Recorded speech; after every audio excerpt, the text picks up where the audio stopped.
Aloha and welcome to the 12th meeting of the CRI. My name is Marty Townsend and we're coming to you live and direct from Aina Haina Public Library.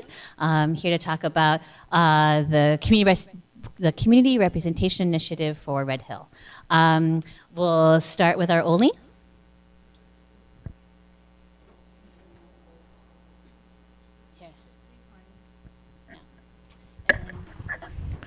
Everyone should know it by now.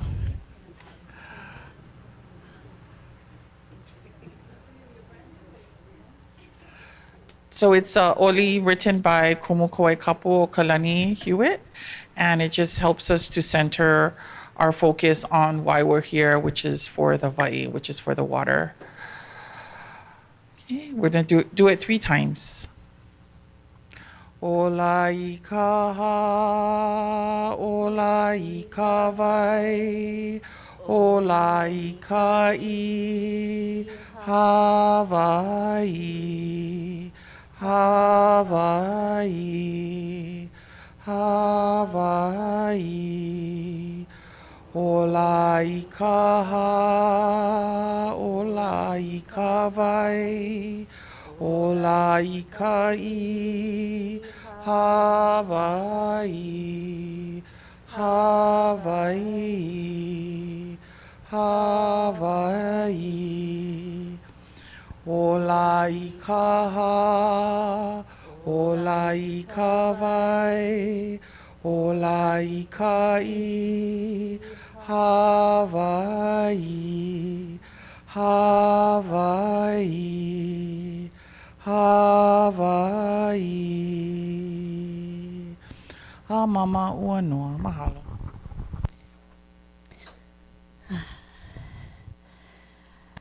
All right, so we'll start this meeting first with some introductions because we have several new CRI members joining us, and then we'll get into the business of it. So let's just start down the line and we'll just go all the way down, reintroduce everybody. Take it away, Melody. Oh, okay. Aloha. Thank you very much. My name is Melody Aduha. I am a CRI member representing an organization which is the Environmental Caucus of the Democratic Party. Aloha, my name is Mia Lisa Otis. I am a protector of Vai and Aina. I'm also on the advisory board of Pu'uhonua Oilupe, and I stand here to protect the Vai. Mahalo. Aloha, my name is Marty Townsend. I am an at-large member of the CRI. I'm an environmental attorney by training, and I live in Kalihi. Hello, my name is Tara Sutton, and I am on the CRI as representing the affected family members, and I am co-chair as of tonight with Shannon. I'm Shannon Benz, also a prior Red Hill Fuel Facility around 2020 through 21-22 timeframe, newly elected to the CRI as a member at large, and also co-chair. Happy to be here. Good evening. I'm Walter Chun. I'm substituting for one of the CRI representatives, Ilima de Costa. Aloha, I'm Natalia Hussey-Burdick, a newly elected member of the CRI representing a community organization, the Sierra Club. Thank you. Aloha, I'm Helani Sonora Pale. I am the Native Hawaiian representative for the CRI. Mahalo. Aloha, Ernie Lau, Honolulu Board of Water Supply. Aloha, everybody. Hello, my name's Erwin Kawata. I'm at the Honolulu Board of Water Supply. And then online we have Mandy and Tara.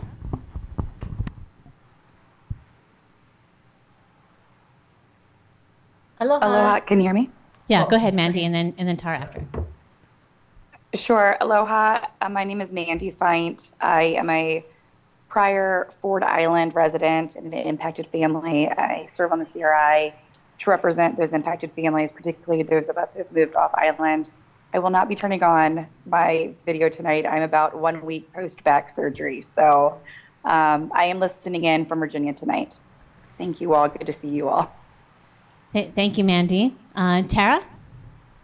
Aloha, Tara Rojas. I'm here on Oahu, and I am here by request to serve on the panel. Mahalo.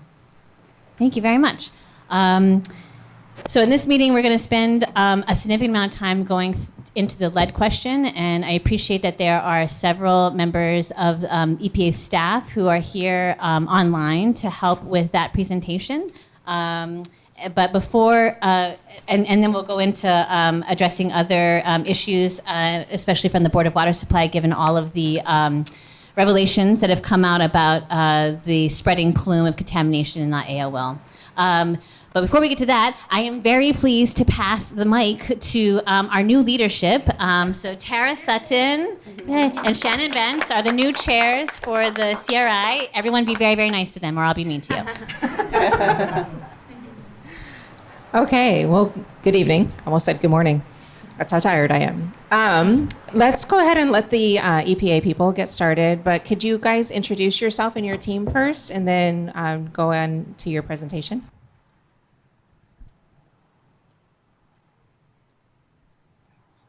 Okay, I'll just start off by introducing myself.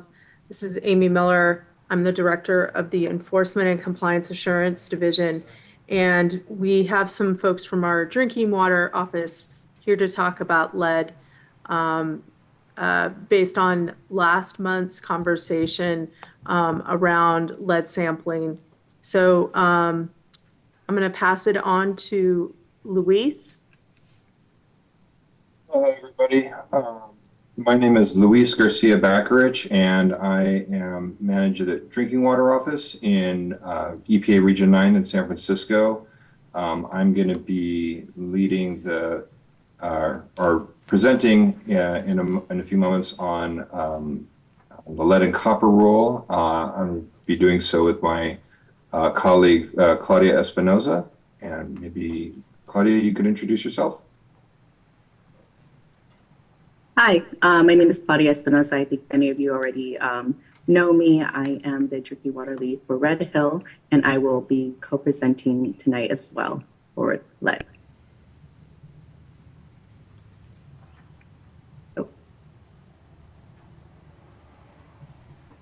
Luis, are there individuals from Department of Health that will be joining you in the presentation? Should they introduce themselves as well? Yeah, thank you. I was just trying to get the participant list up and see who might be on from DOH. I think Jeffrey's online, I see. Jeffrey, do you want to introduce yourself? Yes.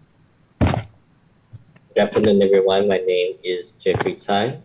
I am actually with EPA Region 9, but right now on detail to Hawaii Department of Health to help them on the primacy as well as the Red Hill issue. And we also have another speaker. I don't believe she has joined yet, but she will be joining shortly. I believe Joan Corrigan is not admitted as a panelist. If you could please put her on as a panelist. Thank you.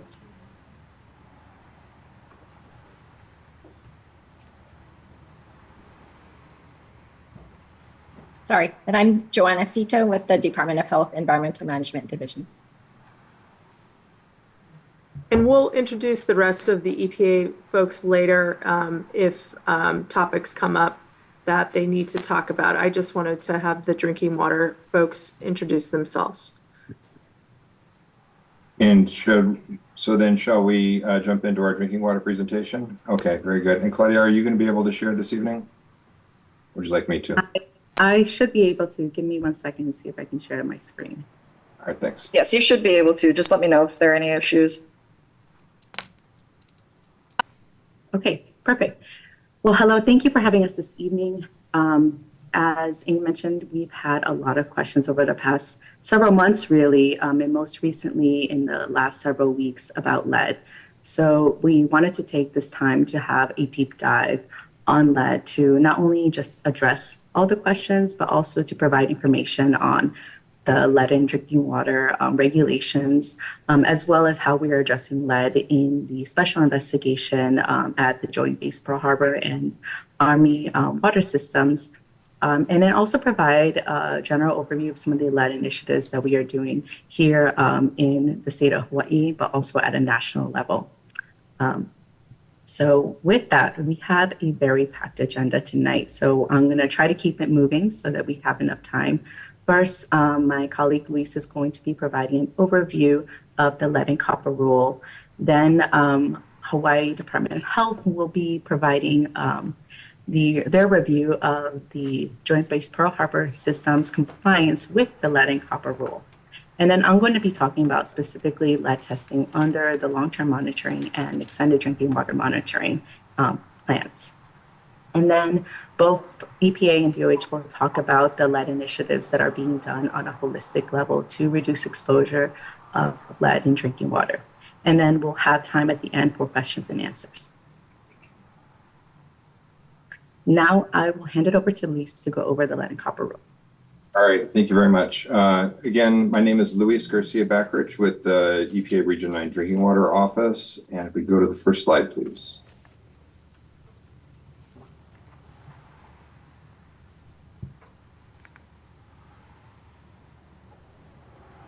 The main issue that the lead and copper rule seeks to address is dissolved lead. As many of you are probably aware, lead comes from plumbing materials, very rarely from the source. The most hazardous of the plumbing materials is lead pipe, which are a minimum of 99.7% pure lead. Then there's lead-based solder and brass with high lead content on the surface that water is exposed to. EPA has been working to address lead in drinking water for many decades and banned lead nationally in 1988. We have continued to further restrict the amount of lead in plumbing materials since then. When water is even slightly corrosive, lead can begin to dissolve quite quickly, and it concentrates for as long as that water stagnates. The stagnation is important to keep in mind when you think about various aspects of the water distribution system, both the utility-owned distribution mains and service lines, and privately owned premise plumbing within a home or a building. Water and distribution mains seldom stagnate for long because usually somebody's always using water, either flushing a toilet, washing their hands, watering their lawn or a garden. However, water stagnation occurs with much greater frequency and duration at homes and buildings. When no water is being used in the home, water stagnates all the way out to the point where the service line connects to the main in the street. When any water is being used in the building, water will flow through the service line to the specific tap that is being used. So from the perspective of water stagnation within the building, the most significant amounts of stagnation is at the individual tap. So please also keep in mind that each building and home has their own unique schedule and water use patterns. So this is part of the challenge that EPA has faced when developing a national primary drinking water regulation that protects public health from a potent toxin such as lead. Next slide, please. I want to start a bit high level about drinking water regulations before delving into the specifics of the lead and copper rule. The lead and copper rule is one of the national primary drinking water regulations that were written by EPA as required by the Safe Drinking Water Act that Congress passed. National primary drinking water regulations are covered in Title 40 of the Code of Federal Regulations in Part 141. But I want to draw your attention to this provision of coverage that makes clear that national primary drinking water regulations apply to public water systems and the infrastructure that they control. There is no provision within the national primary drinking water regulations that apply to property owners, landlords, property management companies, anything like that. Next slide, please. Through the National Primary Drinking Water Regulation, EPA protects public health from contaminants by establishing maximum contaminant level goals, which are unenforceable levels at which no known or anticipated adverse health effect would occur, and it allows for an additional margin of safety. Then we have maximum contaminant levels, which is the maximum permissible amount of a contaminant in water that is delivered to any user within the public water system. And then finally, there are treatment techniques, which are required processes that are intended to reduce the level of a contaminant in a drinking water to protect public health in lieu of an MCL. Next slide, please. When Congress wrote the Safe Drinking Water Act, they acknowledged that certain goals are unattainable. So they incorporated latitude for EPA to consider feasibility when establishing these national standards. And with respect to treatment techniques, The Safe Drinking Water Act states that if in the judgment of the administrator, it's not economically or technologically feasible to establish an MCL for a contaminant, a treatment technique that leads to the reduction in the level of such contaminant sufficient to protect public health must be adopted. So compliance with MCLs is determined within the portions of the distribution system that are owned and controlled by the water system. Most are at the point after treatment where the water enters the distribution system. The lead and copper rule is trying to reduce harm from a contaminant that originates from a point beyond the control of the public water system. So hopefully you can understand that an MCL was determined to be inappropriate for lead. However, EPA can require water systems to manage their water chemistry to reduce corrosion, so a treatment technique was established for lead. Next slide, please. There are actually 4 discrete treatment technique requirements under the lead and copper rule. The first one you see at the top, corrosion control treatment, applies to all community water systems, such as Joint Base Pearl Harbor Hickam, and to non-transient, non-community systems, which are water systems that serve the same people regularly, but people don't actually live there. The other 3 are triggered when action levels are exceeded. I'm going to spend a bit of time in the next few, in a few slides from now, talking much more about how the action level is exceeded. But I want to take this opportunity right now to plant the seed that the action level within the context of the lead and copper rule is really only a measure of the effectiveness of corrosion control treatment. The action level is not a health-based level. I do think that the action level is really one of the most misunderstood parts of the lead and copper rule. So I am going to spend some additional time on that.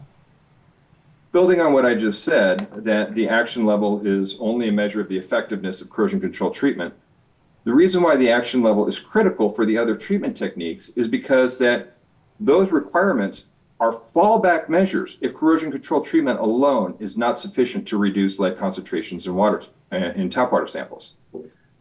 Before I get into how to determine if the action level has been exceeded, I'm going to use the next 2 slides to demonstrate how sampling results are used to measure the effectiveness of corrosion control treatment. Next slide, thank you. All right. I've been speaking about effective corrosion control treatment. In the lead and copper rule, the regulation uses the word optimized, but that really just means effective. Acknowledging that there are no known safe levels of lead in drinking water, you can see in the top box about optimal corrosion control treatment that the federal regulation actually defines what optimal or effective corrosion control treatment means. And that is treatment that minimizes lead concentrations. Please note that it does not say eliminates. The 2 lower boxes that I posted here on the side cover initial determinations of the effectiveness of corrosion control treatment, and they're based on 90th percentile results from tap water samples. For small and medium-sized water systems, these are water systems that serve less than 50,000 people, they only need to meet the action level. Large water systems have a higher bar. Large water systems need to have their 90th percentile results below the practical quantitation level, or the PQL. So what's the PQL? Let's get into that in the next slide, please. Working off the previous slide, we see here that EPA's gold standard for optimized or most effective corrosion control treatment is a system with 90th percentile results below 5 parts per billion. So just please see the note there that 0.005 milligrams per liter is essentially the same as 5 parts per billion. Apologize if I hadn't covered units before. But keep this in mind when Department of Health talks about lead and copper rule compliance in a minute. This 5 part per billion number is quite significant. If you've been able to follow kind of all of my regulatory gobbledygook, you might be wondering about what about like large water systems that are above 5 but below 15. The short answer is that they need to follow a set of steps established in the lead and copper rule to install additional treatment. If you'd like to learn more about that, I do offer a half-day training that I present to water utilities and other regulators. I've been promising to get into more details about the 90th percentiles, and so let's jump into that right now. Next slide, please. As previously noted, federal standards take feasibility into consideration when establishing requirements for public water systems. EPA acknowledges variability of water stagnation from location to location that can impact lead concentrations in tap water.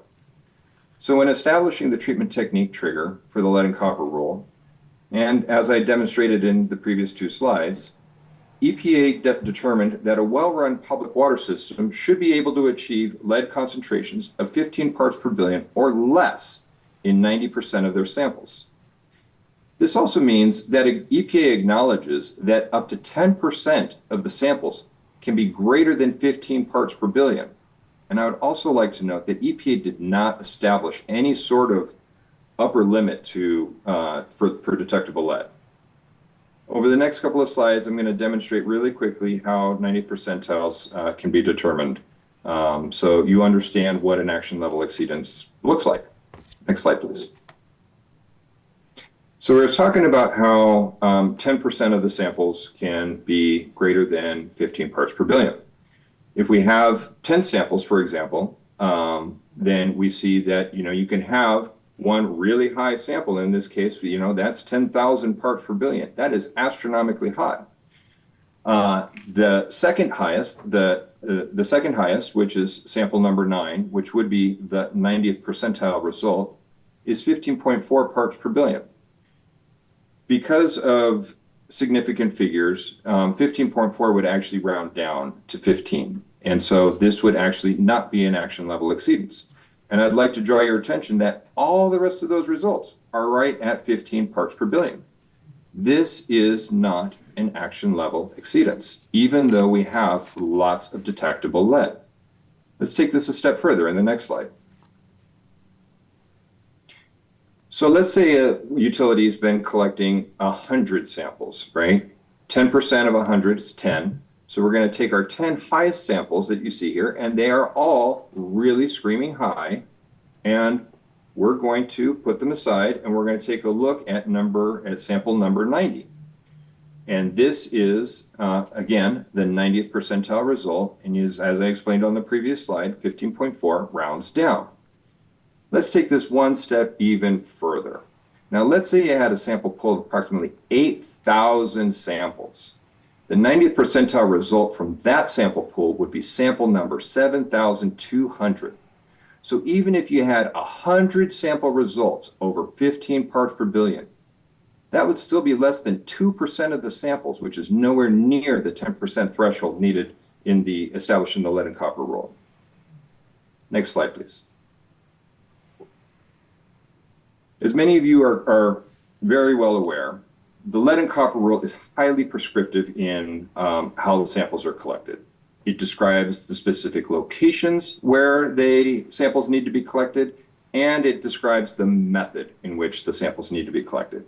That method is a 1 liter sample that is a first draw collected from a kitchen or a bathroom sink on the cold water side after that water has been stagnating for a minimum of 6 hours.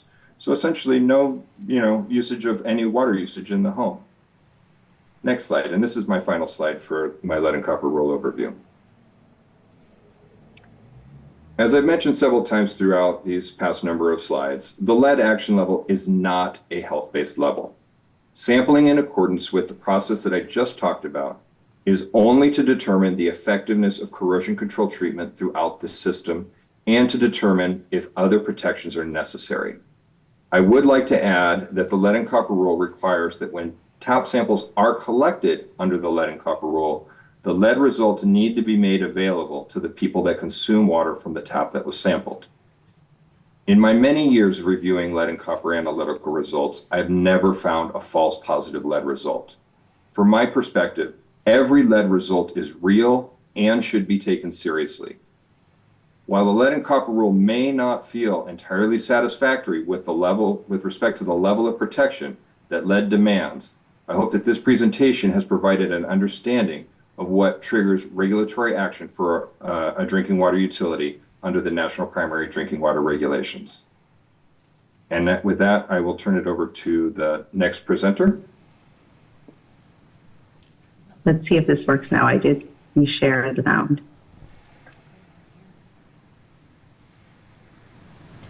environmental engineer. I am with EPA Region Working. 9 for over 9 years and is currently on detail to Yeah, can you make it a little louder, please? Now we have covered basic Yeah, make that go all the way. Claudia, are you ready to start again? I actually cannot hear it on my end, so I don't know when to turn the slides, but were you able to hear the recording? Yes. Yeah. Okay, I'm going to move it to the next slide if someone can just let me know next slide.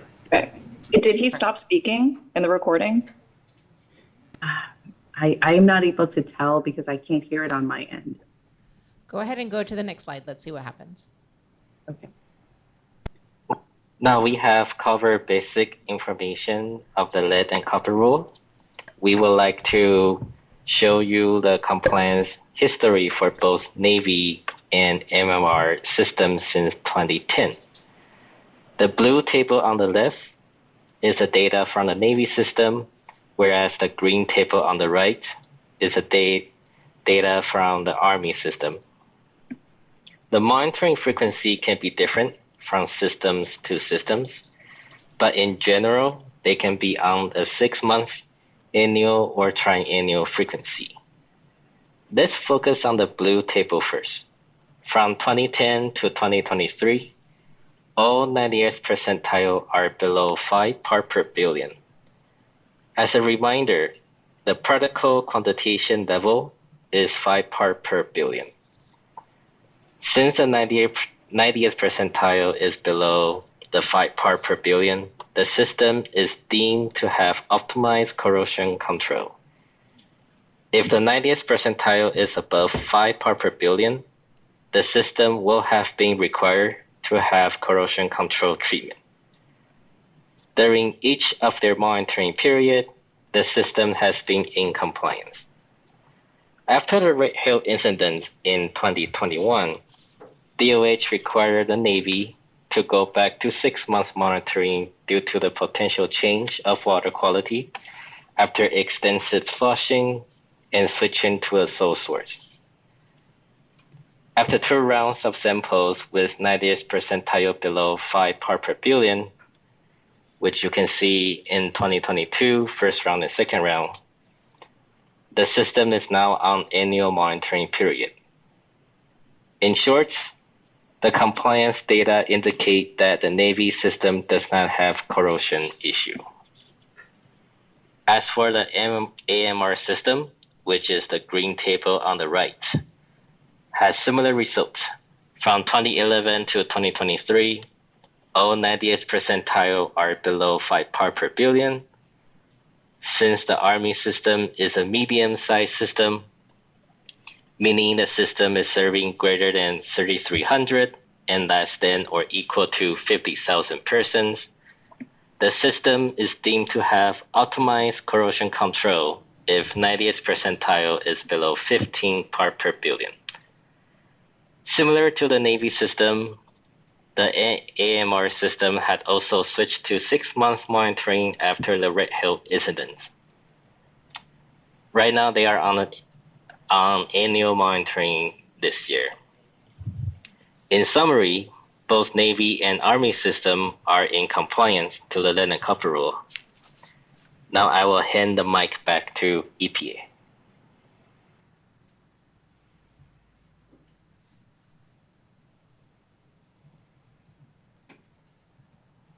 Okay, I think it went automatically to the next slide. So looks like it was finished. So I want to thank DOH. Now we're going to go into lead testing in long-term monitoring and extended drinking water monitoring.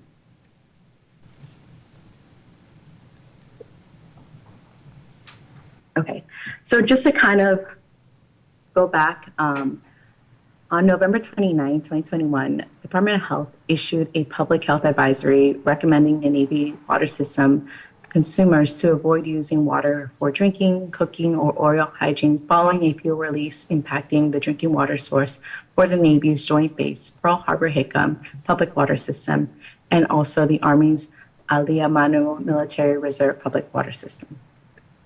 For the Department of Health to amend this public health advisory, the Navy had to develop a sampling analysis plan with established evidentiary benchmarks for sampling, analysis, and remedial actions.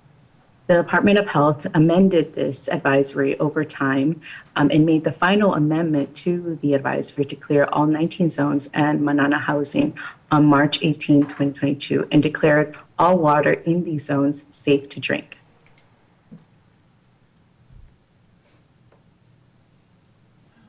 The sampling analysis plan constructed a long-term approach to monitor the water system following the removal of the public health advisory.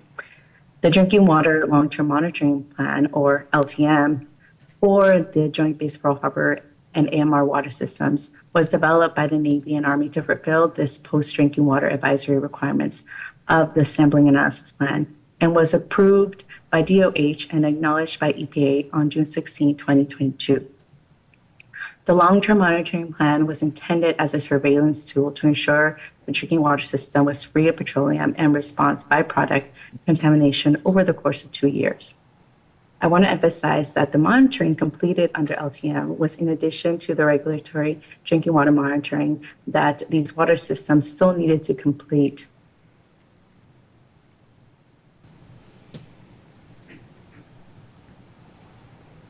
So in long-term monitoring, the potential for elevated metal concentrations, including lead, were a concern due to changes in historical impacts to the source water, as well as secondary effects from system-wide flushing that were part of the emergency response activities. In the long-term monitoring plan, it established a lead screening level of 15 parts per billion. During the first phase of the long-term monitoring period, this is the first 3 months, lead samples were collected from residences, priority buildings, distribution systems, and the source water. Learnings from this first phase indicated that there wasn't high lead concentrations in the source water. So then for the remainder of long-term monitoring from months 4 to 24, lead samples were collected only from residences, priority buildings, and entry points to the distribution system.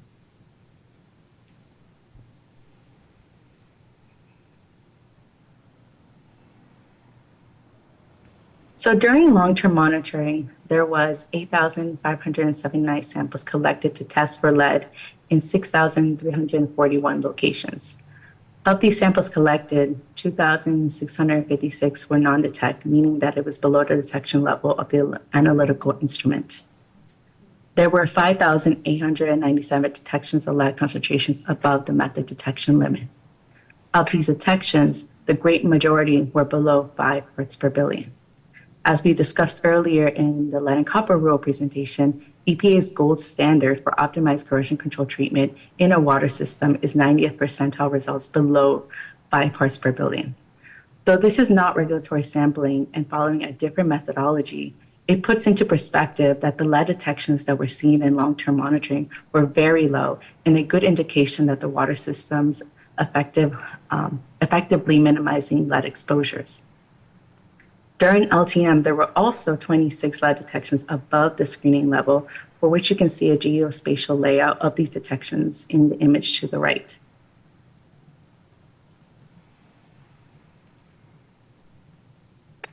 The long-term monitoring plan outlined different courses of actions that the Navy needed to take in the event of a detection that was above the screening level of the specific analyte of interest. In the case of lead, if there was a detection above the screening level of 15 parts per billion at a house or building, the Navy would notify the Department of Health, EPA, and the house or building tenant. They would then resample to confirm the detection at the tap where the detection was identified, as well as other taps in the resident or building as needed. Then the Navy would, again, as needed, replace the fixtures that were found to be contributing to the elevated lead levels. For those 26 detections we saw earlier, the Navy did replace the fixtures at all locations. The Navy would then resample to confirm the elevated lead concentrations that were addressed. As mentioned at the beginning of the presentation, public water systems do not have the jurisdiction inside private property and are not required to replace any premise plumbing, even if there was an elevated lead detection identified. The actions that the Navy has taken to address lead concentrations above the screening level is certainly above and beyond the expectations and requirements of other water systems throughout the country.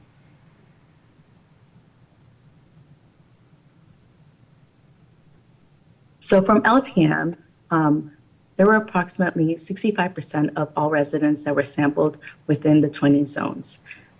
What we found was that there was no evidence suggesting that lead concentrations above the screening level were due to the November 2021 fuel release. Elevated lead concentrations above the screening level were at residents and building towns were mostly associated with premise plumbing.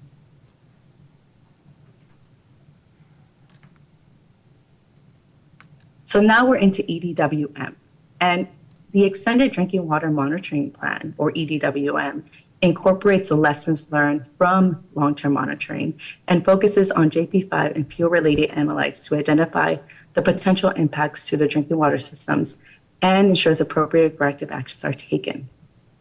The Navy has committed to testing residences that were not tested during long-term monitoring, so this is about 35% of the remaining residences, plus Manana housing. By the end of extended drinking water monitoring, 100% of the residents served by the Joint Base Pearl Harbor Hickam and AMR public water systems would have been tested during LTM and EDWM. In EDWM, lead is being tested at the remaining residences and monthly at priority buildings, such as schools, childcare centers, and medical clinics.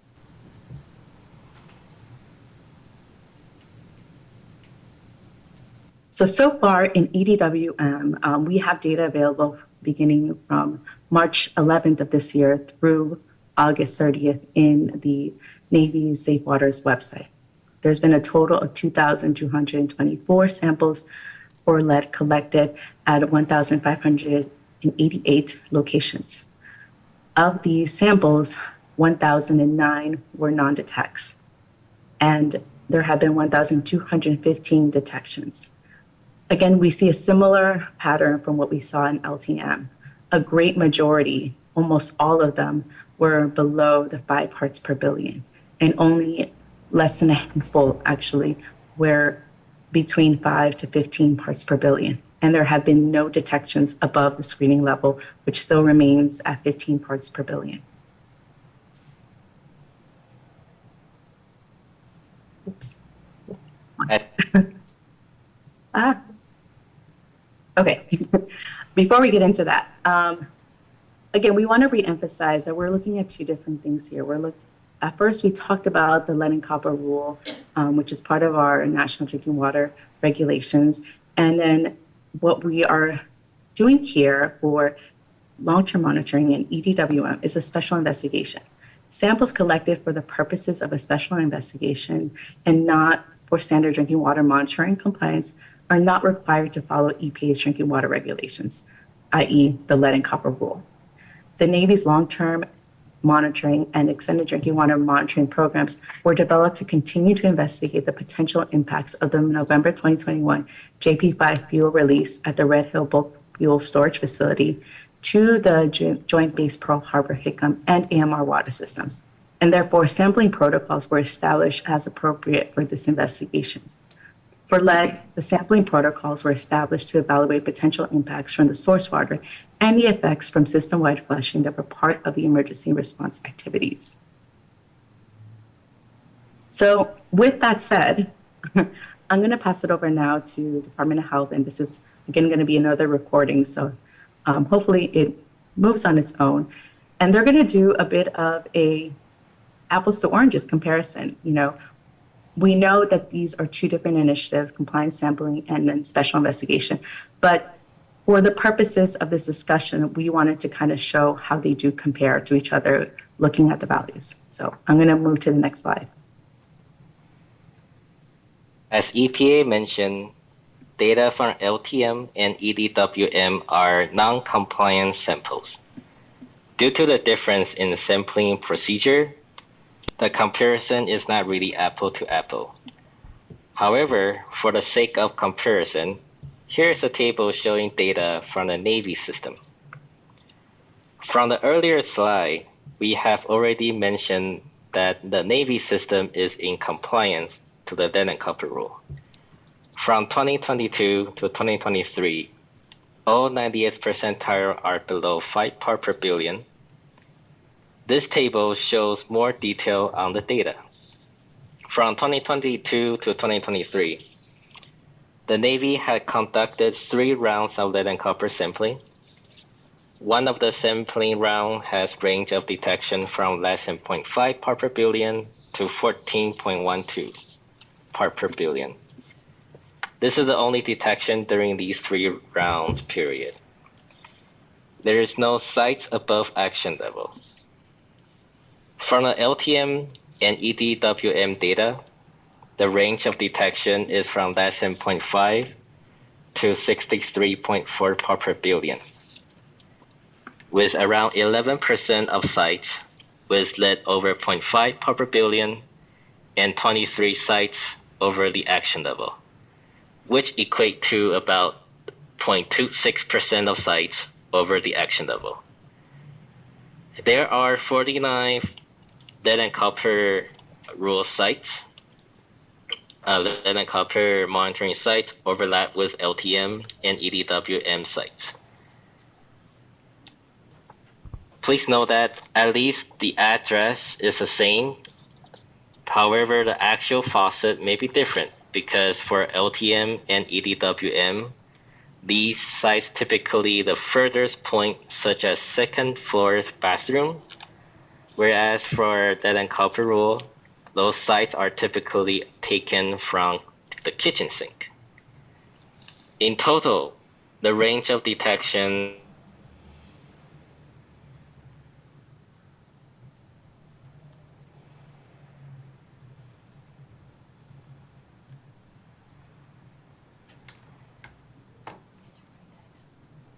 The audio stopped mid-sentence.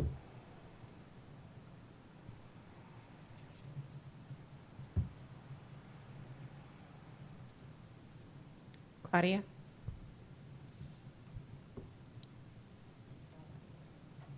Oh. We lost all of them. Recording in progress. during long-term monitoring and EDWM. Claudia, can again, you hear me? These results are non-compliance data. The range of detection is between less than 0.5 and 82.7 part per billion. There are about 36% of sites had lead above 0.5 part per billion and 3 sites above the action level. There are certified lead and copper monitoring sites overlap with long-term monitoring and EDWM sites. The range of detection is from less than 0.5 part per billion to 2.6 part per billion. We missed About a significant 20% portion sites of with lead the over presentation. 0.5 part per billion and 0 sites above the action level. Is she In able summary, to pause and go back? Comparison between long-term monitoring and EDWM data and lead and copper rule compliance data is not apple to apple.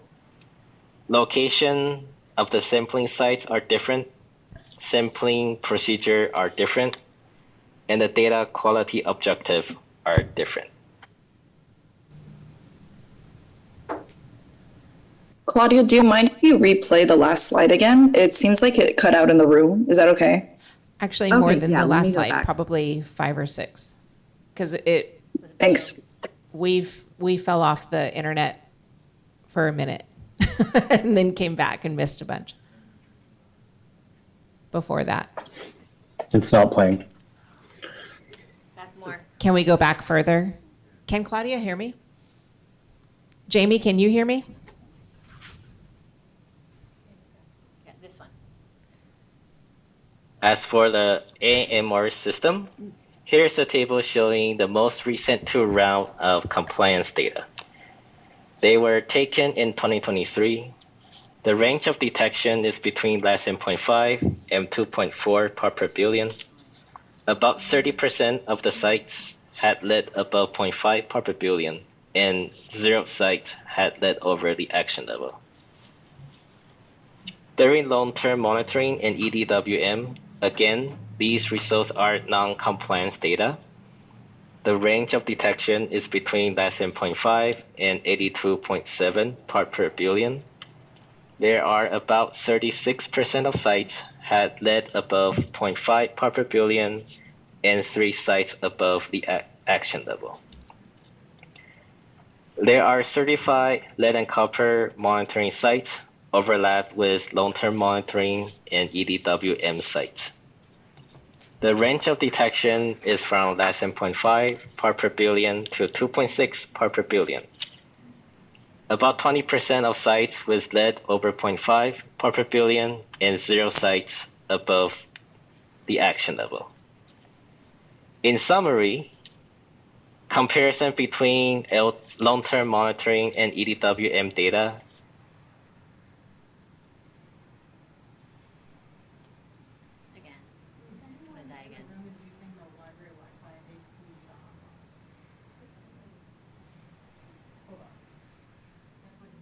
are different. Well, we are using it to be online. Right, but I'm saying if anyone else.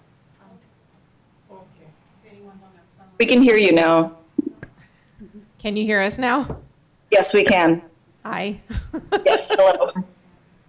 We, I think the Wi-Fi system that we're on is limited.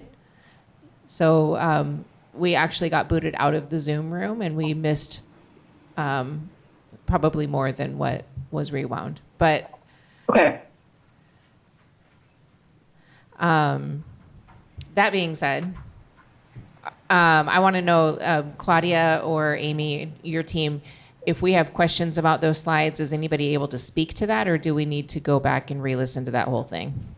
I think we lost you. Sorry. It's the Wi-Fi. It is the Wi-Fi. I'm so sorry, guys. Once Okay, I can well, start seeing them move again, then. Should I keep going? Okay, we can see you now. The Wi-Fi just cut out, but Tara, you can keep going, I think. So I don't know if you heard what I said, but we got booted out of Zoom for a while and we couldn't track what was being said and we missed more than what we rewound. So is there somebody on the team who can speak to those slides live, or do we have to rewind and re-listen to that whole segment? Let me see if Jeffrey's on. Jeffrey, do you can you give like a synopsis of the last slide? More than the last slide. Oh, the last 2 slides? I think we need to go back. How many slides are in that section? Because 2 slides. Just 2. Just 2? Okay, then more than the last slide, I think. Just the one before that. Okay. Let's see if I can pause and reshare without the audio. That way you don't hear it again. Okay.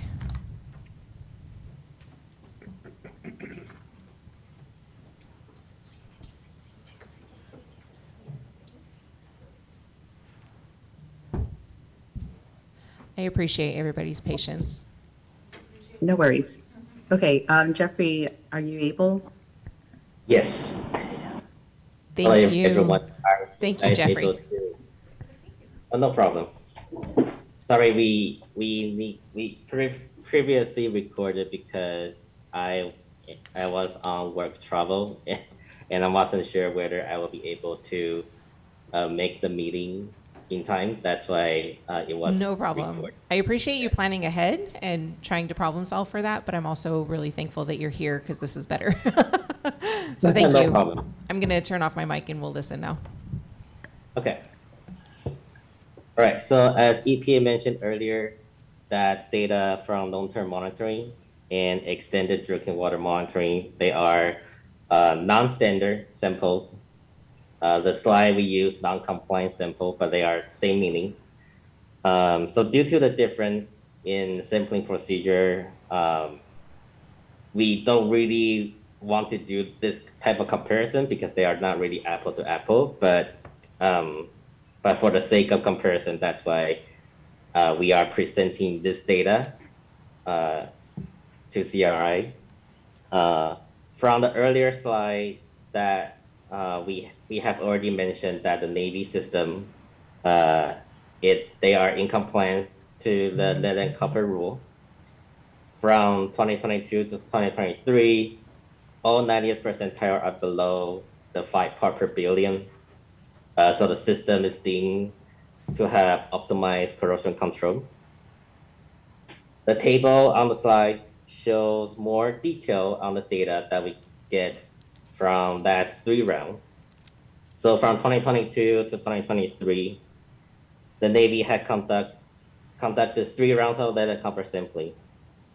One of the sampling round has a range of detection from less than 0.5 part per billion to 14.12 part per billion. And this 14.12 part per billion is the only detection during these 3 rounds period. There is no site above the action level. Now we go to the LTM and EDWM data, which is labeled as non-compliant sample. The range of detection during that period, which has over 8,000 samples, is less than 0.5 to 63.4 part per billion. It's about 11% of sites with lead over 0.5 part per billion. And then there are 23 sites in the Navy system that over the action level or the screening level for LTM. That's equate to about 0.26% of sites over the lead screening level under LTM. There are a total of 49 lead and copper monitoring sites overlap with LTM and EDWM sites. And you see the number of samples 55, that's because there are more than 49 samples collected. So some sites have multiple samples, essentially. And I also want to point out that even so number of sites, at least the address, so while the address is the same, it doesn't mean that the sample is collected from the same faucet. During long-term monitoring and extended drinking water monitoring, these sites typically, they are the furthest point, such as second floor bathroom, whereas under the lead and copper rule, the monitoring sites are typically taken from kitchen sink. So in total, the range of detection, if we just comparing the overlap sites, is between less than 0.5 part per billion to 0.99 part per billion. There are 7 sites with lead over 0.5 part per billion, and there are no sites above the action level. Next slide, please.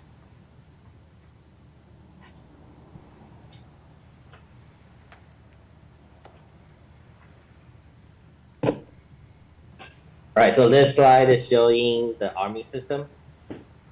And this table shows the most recent 2 rounds of compliance data. They were taken back in 2023. The range of detection is between less than 0.5 and 2.4 part per billion. There are about 30% of sites had lead over 0.5 part per billion, and there is 0 sites had lead over the action level during that period. During the long-term monitoring and extended drinking water monitoring, well, one thing I forgot to mention is the data that I mentioned in regard to long-term monitoring and extended drinking water monitoring is as of September 5th, because EDWM is still ongoing. So right now I'm just presenting data as of September 5th. So the range of detection during LTM and EDWM is between less than 0.5 and 82.7 part per billion. There are about 36% of sites that had lead above 0.5 part per billion. Less than 1% that there are only 3 sites above the action level or the screening level. If we just comparing the lead and copper sites that overlap with long-term monitoring or EDWM sites. Oh, sorry, Claudia, can you go back? Yeah, thank you. if you're just comparing the overlapping monitoring sites, there are 35 sites that overlap. But again, multiple sample have been taken from same location, so that's why number of sample is higher. The range of detections from less than 0.5 part per billion to 2.6 part per billion. About 20% of sites with lead over 0.5 part per billion, and there's no sites above the action level. So in summary, the comparison between long-term monitoring and extended drinking water monitoring data and lead and copper rule compliance data, they are not really apple to apple because the locations of the sampling sites are different. The sampling procedure for these samples are different, and essentially the data quality objective are different. Now I will pass the mic back to EPA. Thanks. Thank you, Jeffrey. Okay, so this is our last section, and we really just wanted to take some time to discuss other lead initiatives that are being executed at a national and state level beyond what's being discussed in this forum through LTN and EDWM. So going back to the lead and copper rule that we discussed at the very beginning of this presentation, we're actually in a very unique period because the federal lead and copper rule will have undergone 2 significant revisions in these past 5 years. When the lead and copper rule was first published in 1991, it was done so to minimize lead and copper in drinking water, and this was kind of the first initiative. Then in 2000, there were minor revisions to the lead and copper rule that were introduced. And in 2004, there were technical corrections to the lead and copper rule. And in 2007, the short-term revisions to the lead and copper rule. And these were all more minor revisions. In 2021, the lead and copper rule revisions, or LCRR, was the first major revision to the lead and copper rule in 30 years. So since that 1991 rule that first introduced these sets of regulations. And it was really done to improve the provisions to better protect children and communities from the risks of lead exposure. The LCRR comes into compliance on October 16, 2024, so in less than a month. And if that wasn't enough, on December 16, 2021, EPA did announce the development of a new regulation, the Lead and Copper Rule Improvements, to better protect communities from the exposure of lead in drinking water. This proposed rule is expected to be finalized literally any day now. So some of the key provisions of the proposed lead and copper rule improvements are achieving 100% lead pipe replacement in 10 years, also locating legacy lead pipes, and improving tap sampling. It's also proposed to lower the lead action level that we discussed thoroughly earlier in this presentation. And it's putting in provisions to strengthen the protections to reduce exposure.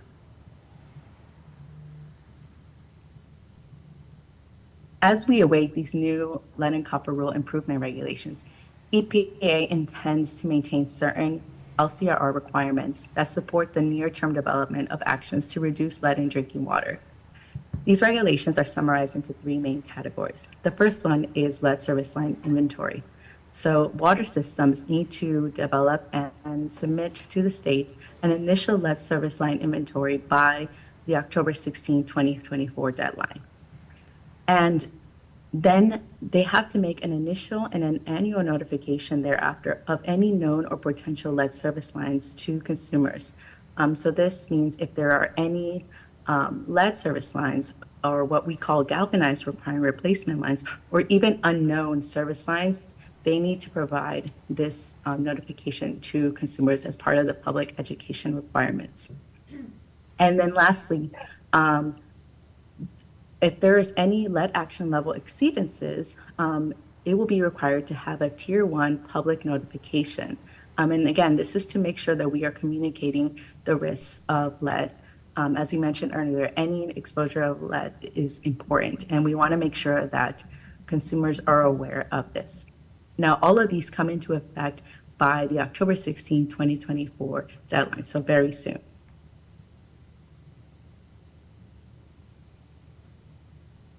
The lead and copper rule revisions also introduced for the first time federal regulations for water systems to direct public education and lead monitoring at schools and childcare centers.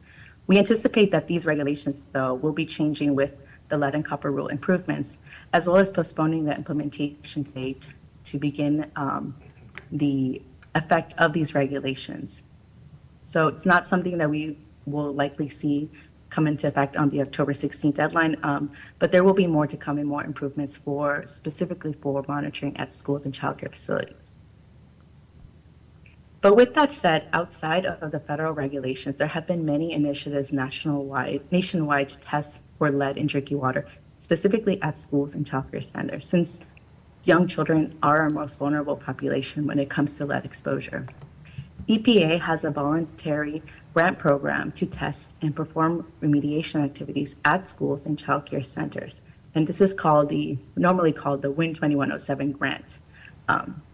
The Hawaii Department of Health has been allocated funding from fiscal year 18 to 2024 through this grant program, and they have also been working collaboratively with Department of Education in Hawaii. They've applied and been awarded funding for this program, and have also applied for a separate competitive grant called the Reducing Lead in Drinking Water Grant, or the WIN 2105, or I should say 2105, for the replacement of fixtures at targeted schools following the completion of the testing program.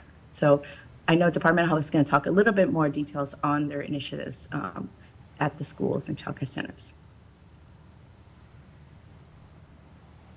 And also just to note, we are also in an unprecedented time where we've had a lot of investment in drinking water systems. The bipartisan infrastructure law provided $15 billion in funding through this Drinking Water State Revolving Fund program for lead service line replacements, because that is actually the highest risk for lead exposure in drinking water. The bill lead service line replacement funds, including set-asides, are for any projects associated and associated activities directly connected to the identification, planning, design, and replacement of lead service line. A lot of communities right now are using this utilities to develop their lead service line inventories that are due on October 16, 2024. And lastly, I wanted to briefly mention that last year, EPA also announced the Getting the Lead Out initiative to expand technical assistance for lead service line removal efforts to underserved and disadvantaged communities nationwide, reaching 200 communities over the course of 2 years. And now I'm going to pass it over to DOH to talk about DOH's specific actions that they have taken to reduce lead exposure beyond what we see in LTM and EDWM.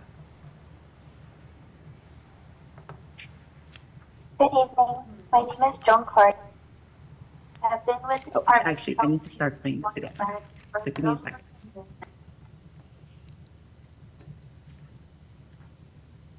Hi, Claudia. Is this another recording? Some of the actions that the Department of Yes, Health it has is. taken I'm going to address potential lead issues beyond. Can you go back one slide and then come back so it'll start over?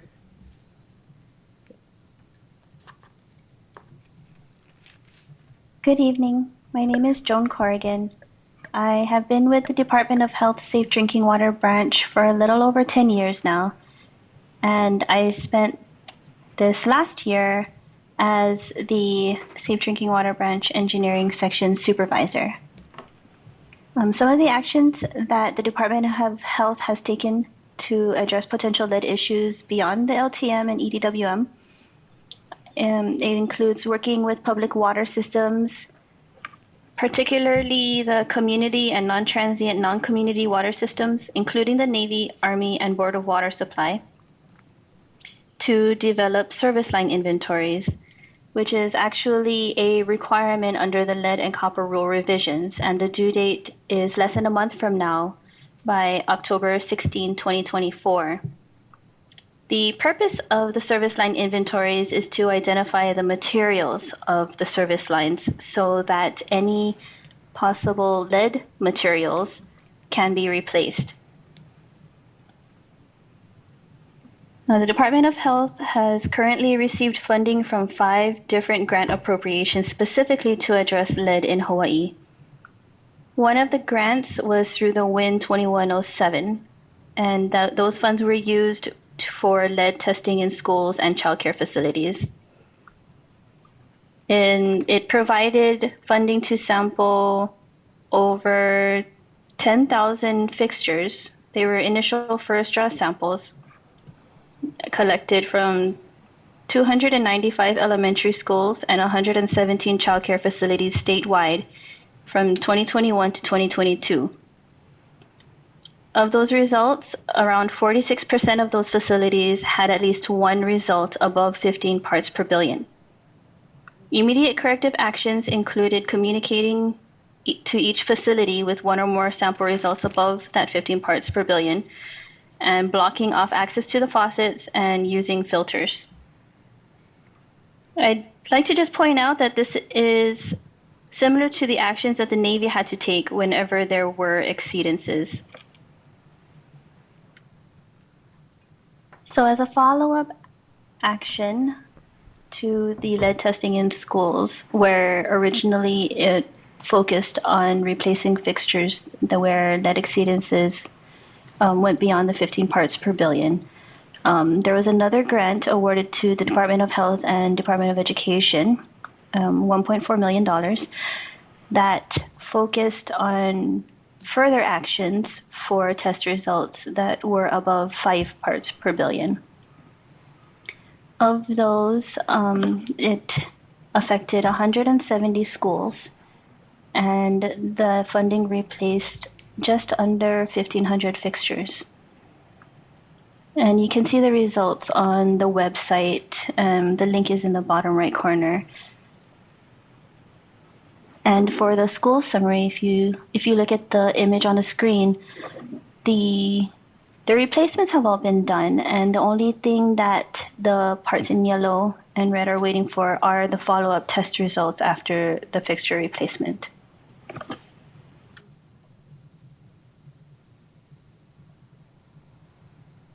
All right. Well, we're reaching the end. I'm just going to briefly show we have a lot of resources that provide even more information on what we talked about today, both from EPA side. I've also included a link for the CDC's Childhood Lead Poisoning Prevention, where they talk specifically about lead in drinking water, and links to the Consumer Confidence Report. If you don't know where to find it, this will help you. And this is for any utility drinking water throughout the nation. And also Hawaii Department of Health's Childhood Lead Poisoning Prevention Program as well.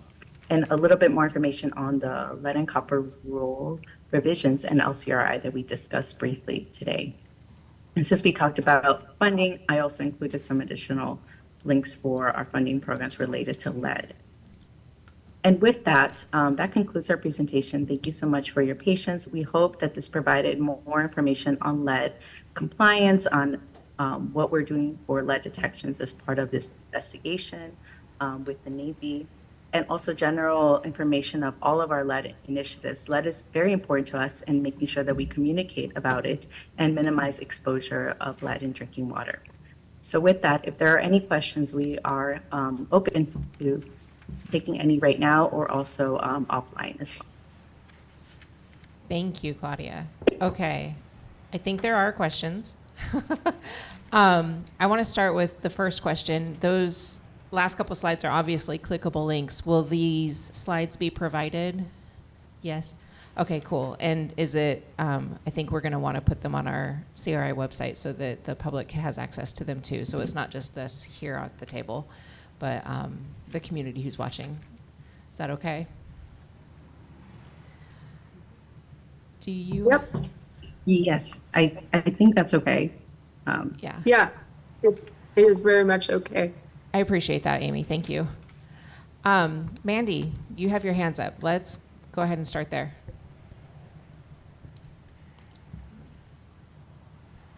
Yes, thanks you so much for that hour-long briefing. I do have a couple of follow-up questions for the EPA. I was just perusing your website, specifically under lead, and the first thing that popped up is y'all's initiative that you're having next month. Could someone talk about what's happening the 20th or the 26th of October at EPA?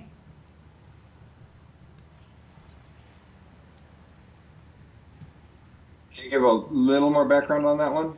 Sure, I don't mind doing your job for you. The theme that you guys are having that week is Bright Futures Begin Lead Free.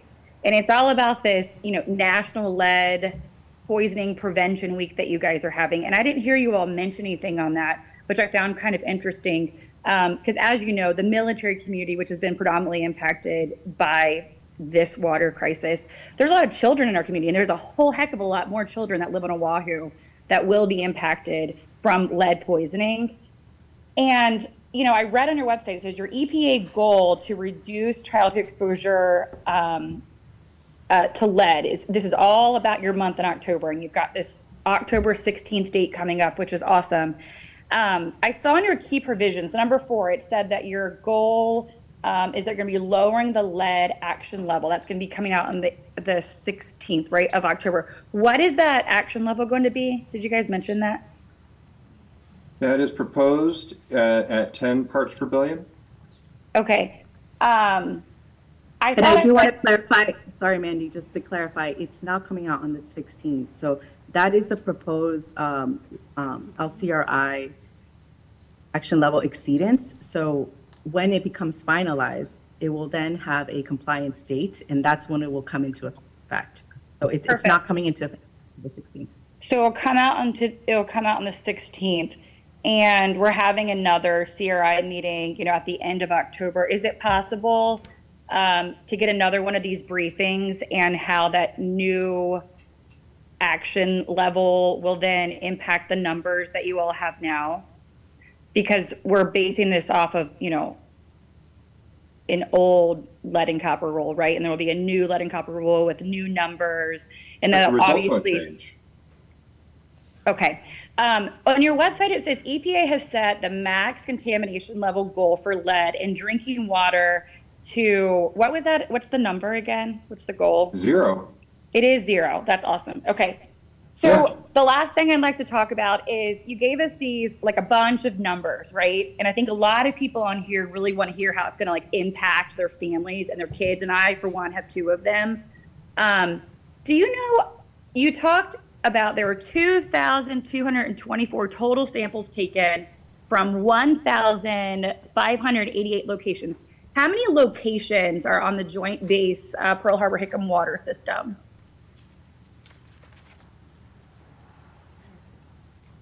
I believe, aren't they all? How many is that?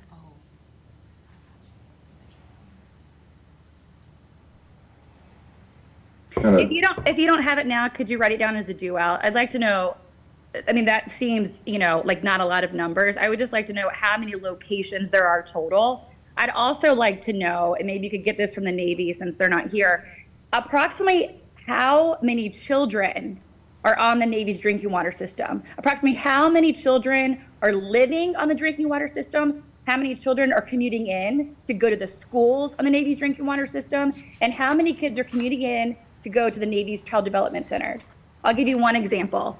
You talked about, you downplayed the significance of only 26, right, were above the detection level. One of those 26 locations could be the Ford Island CDC, where there are 250 children and a whole host of staff that are there. That's where my children went and spent 10 hours of their day, and we also lived on Ford Island. So when you throw out these numbers and you try to downplay the significance of the detections, think about how many people are impacted by one detection. And if next month is the EPA's initiative for children and reducing lead and all of the stuff that you talked about tonight, I would like to have another brief from you all next month that is focused on the thousands upon thousands of children who are drinking lead on that drinking water system. Thank you. I'd like to just take a moment, and that the last number of slides that were presented were actually about a significant number of those initiatives at reducing lead. So, again, those are among all of the resources that EPA makes available. And so, but I do appreciate your comments, and you're spot on, right? Lewis, I'm a mother. I know I'm Louise, spot on thank you. because I have children who have been impacted by this. In those slides, you spent about an hour briefing us, and you spent about 2 minutes telling us about your new initiatives. So next month, could you focus the briefing on that? Thank you. I don't need a response. All right, thank you, Mandy. Is there anything to prevent or to filter out lead? Can that be a follow-up question? Is to reduce those children harmed at the CDC? Is there something that can be immediately done to kind of control that? Yes, actually, EPA has several filters that are recommended for the removal of lead, and that's actually in our website. That's actually something that we provide funding for as well through our grants for schools and childcares, because one of the immediate actions that can be done is to purchase point-of-use filters, and those work very effectively for removing lead. So yes, okay, we great. have those recommendations. Is there a way that you guys, that the EPA can email that to the CRI as well, so we can also post it, and maybe we can have the Navy fund it? I don't know, just a thought. But Tara Rojas is next. Aloha. And I know I'm on the panel today, so usually testifying, but I want to take this opportunity to say that as I was listening to this presentation, several things, just kind of popped out, especially how almost just very contradictory. And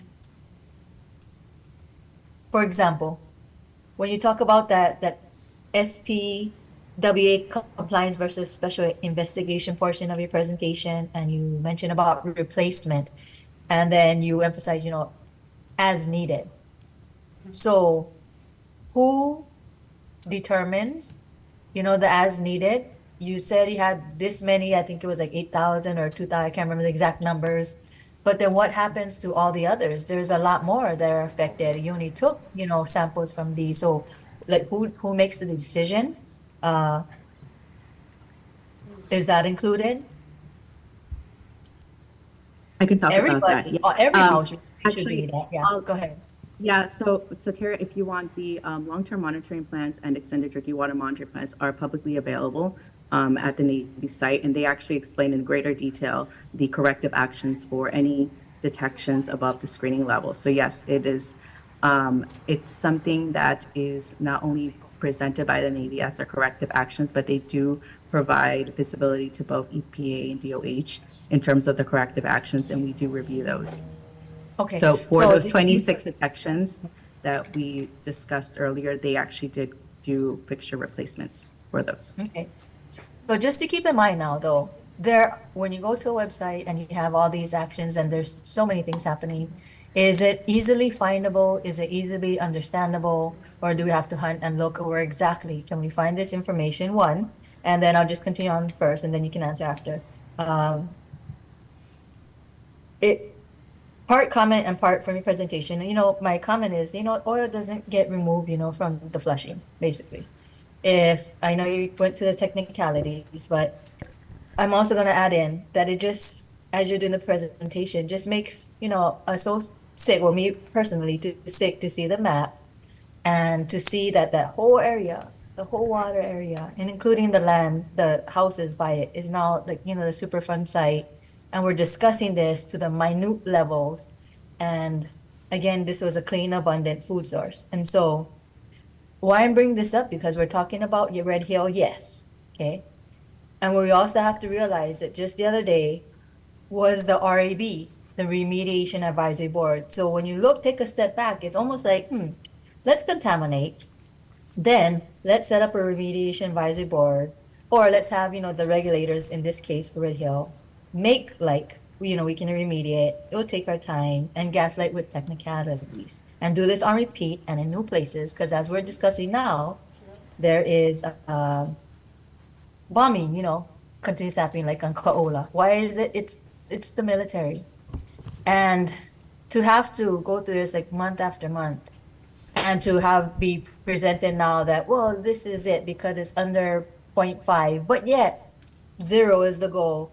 But yet, no action is necessary. It's just, the Navy is doing us a favor to have to do this.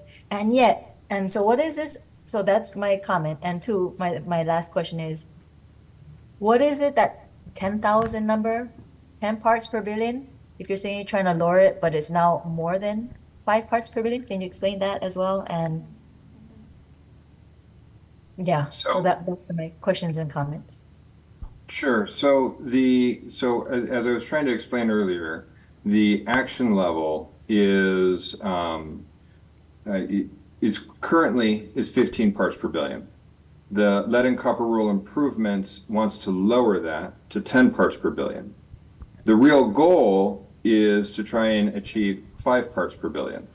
So the action level is lowering, but kind of what we consider truly optimized corrosion control treatment or really effective corrosion control treatment is when a large utility like Joint Base Pearl Harbor can get to 5 parts per billion or less at the 90th percentile, right? 10% of the samples can be above that, but 90% of those samples are below. And I'm going to reiterate what Mandy said. My last thing is that what are the health effects at 5, either 5 or below 5, on the children, the women, and the men, the people? So for specific health effects, I would defer to either the Department of Health. We also include information from our partner federal health agencies, so the CDC or ATSCR, that have more information specifically on health effects. All right. Thank you, Tara. Thank you, Claudia. I think that was. And I think the other Tara has a question, and then we'll move to Walter. We'll do Walter first. Okay. First of all, I'd like to thank you guys for providing us that information and presenting the slides. I assume that the slides will be made available for the public and the CRI so that we can take a look at some of the information that you guys provided. So I just wanted to kind of summarize what you guys told us so that we all clearly understand. The lead and copper rule doesn't help us in terms of protecting our children. What you guys are monitoring and all these water samples do is determine whether or not the corrosiveness is efficient or effective or not, right? So if it's over 15 parts per billion, we do a little bit more for treating the system or do some kind of other magic tricks. So the 15 parts per billion is a corrosive factor. And you guys explained that. It's not a health-based level. EPA has told us, and we've seen in some of the publications, right? Lead is a neurotoxin. There is no safe level of exposure. You guys have said it, CDC have said it. We've seen some of the publications in ATSDR as well.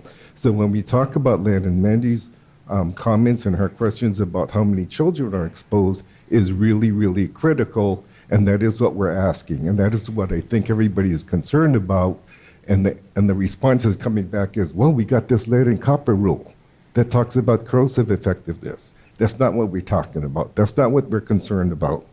So when we look at all of this data and we look at exceedances, we know that there's lead in the water. And you guys have this magic formula if it's less than 90% of the samples taken and so on. But that doesn't help us when we're looking at what our exposure is to our children. So when we look at the data that you guys provide and that's telling us that there's lead in there, what information, what actions are being taken by EPA, Department of Health, any of you guys in helping us get safer water, point of delivery protection? So earlier you mentioned there's a bunch of filters and there's a bunch of other things that are available. And we've looked at some of the lead scavengers and some of the other things as well. What can you do to help us get the Navy to do something to install some of these filters or whatever other actions or lead scavengers or anything we can put in to bring the exposures down to closer to zero? Not 5 parts per billion, not 15 parts per billion. We want to get it, as you mentioned, as close to zero. So with all your lead sampling, with looking at all this data and everything, at the end of the day, we need something that's going to be protecting our families and our children. So when we look at one other comment I want to make about all of the data, What we don't know is when they collect the data, when they collect the sample, are they following the requirements? And we just went through this whole thing with the 8,000 samples from the long-term monitoring. We found out they weren't taking the water samples correctly. They were cross-contaminating the samples between collection and analysis. So the data is tainted. How much of this data is tainted, and what kind of actions were taken to make sure that the quality control and quality assurance was in place and this data is actually accurate? So we don't know that, and please, we don't trust the data. So unless somebody can come back and tell us that they've done some kind of a review, a peer review would be nice. You've driven the CRI to look for other experts to help us look at the information that you provide and that the Navy provide that everybody seems to accept right off the top of their heads. We're at a point now where we can't just accept data and your evaluations without some kind of independent third-party peer review and that we really, really have to have. So that was one of our issues with the complaint. We did have somebody that looked at some of the information on the lead copper data. One of the questions that came up is the laboratory that the Navy uses, or the laboratories, because apparently there's more than one laboratory. The method detection limit for some of the LCR samples is 2.5 parts per billion, and then there's another method detection limit between the LTM and the extended drinking water monitoring at 0.13. Why is there a difference? Is there a difference in the lab? Is there a difference in the process or the analytical methods? That is one of our big questions. And finally, we've heard that EPA, and we've understand that EPA has taken a strong position about lead exposures. And in other areas, they've required additional or safe water sources to be provided, filters on the faucets and so on. Some of these areas in communities like Newark, New Jersey, Flint, Michigan, Benton Harbor, Michigan, Clarksburg, West Virginia, and some other areas where 15 parts per billion of lead were the results of the water sampling. So when we start looking at all this lead data, we look at what we're getting. Why isn't EPA taking a similar and strict position like they did in some of the other areas in the country? So if I can get some comments from you guys, I would appreciate it. I can go first. Oh, sorry, do you want to go first, please? That was a lot. I can talk about first lead testing in schools and kind of your concerns around the childhood. So I know that I recognize that there is maybe not a lot of trust with the Navy system, but I would hope that you would have trust in the Department of Health and the Department of Education of Hawaii. They have completed, as DOH provided earlier, lots of lead testing in schools and childcare facilities throughout the state. And this data is available publicly. And they found a lot of detections above their remediation trigger. Actually, I was just looking at their final report. They found 646 schools and childcare facilities that exceeded their remediation trigger. So meaning it was above the levels that they would then take corrective actions for. So that's a lot of schools throughout the entire state. So these fixtures and these lead issues, it's not unique to the Navy's base. This is kind of something we see throughout the entire country and throughout the entire state of Hawaii. So I would suggest to kind of look into that data as well, so you can kind of see what kind of lead levels are being seen throughout other areas and maybe areas that are Oahu as well, and what actions are being done as well to kind of compare, because this isn't unique here. Lead testing and remediation is something that we see a lot in other areas, especially in schools and childcare facilities. So Lisa, you want to address any other questions? I don't think I remember. Yeah, there was one question that I wanted to jump in on, which was about the potential impacts of kind of the contamination of the samples and stuff like that. And does that spill over, concerns about the TPH results and stuff like that may have spilled over onto lead? And I do want to say that that the concerns with the organic sampling it does not affect metals. And so metals are not impacted by chlorine and that sort of stuff in the water. At least it doesn't impact the laboratory analysis. So all of the metal results are we are taking them all at face value. And sorry, if I just want to jump in too. Walter brings up other comparisons of Flint, and I really just wanted to Google it real quick to give you a little bit of perspective. So in Flint, 17% of samples there were above 15 parts per billion. Here we have 0%. 40% were above 5. Here we have 0.3% compared to 40%. So it's really orders of magnitude less than what we saw in Flint. I don't want to minimize. No exposure of lead is good or acceptable. Completely going back to what Mandy said, what you guys have said. We're continuing to look at this and monitor this, but it's really important to put this into perspective with some of the stuff you might be hearing in the news about some of the other cities that EPA has and is dealing with about what these levels look like. And please do your own research with other cities. I just Googled that. I haven't done an exhaustive research myself on that, but if that's what you're concerned about is kind of comparing yourself to some of the other stories that you're hearing about in the news. We're trying to present the data here in a transparent way so that you can do your own comparisons if that's the level of what you're concerned about. I am so happy you broached that subject because it's later on our agenda. So I'm just going to ask now: will the EPA and DOH release the raw samples from the labs themselves to increase transparency? That's what will increase trust. So I am trying to understand. I've seen this question before. Raw samples Raw data. Raw data from the lab. The actual lab report of EPA's data, or of anybody's data. The Navy's data, EPA's, DOH. I don't care. All of them. From every lab. All right. I'd like to take that as a question, and then I will get back to you all. Okay, but I guarantee you the trust level will go just through the roof, possibly. I have a comment. I have a question too. So I have a couple questions. So who collects the samples? Is it the Department of Health or EPA? Do you folks flush before you collect the samples? It's not just about whether there's chlorine in there. I think when you collect the samples, what sample collection procedures are you using?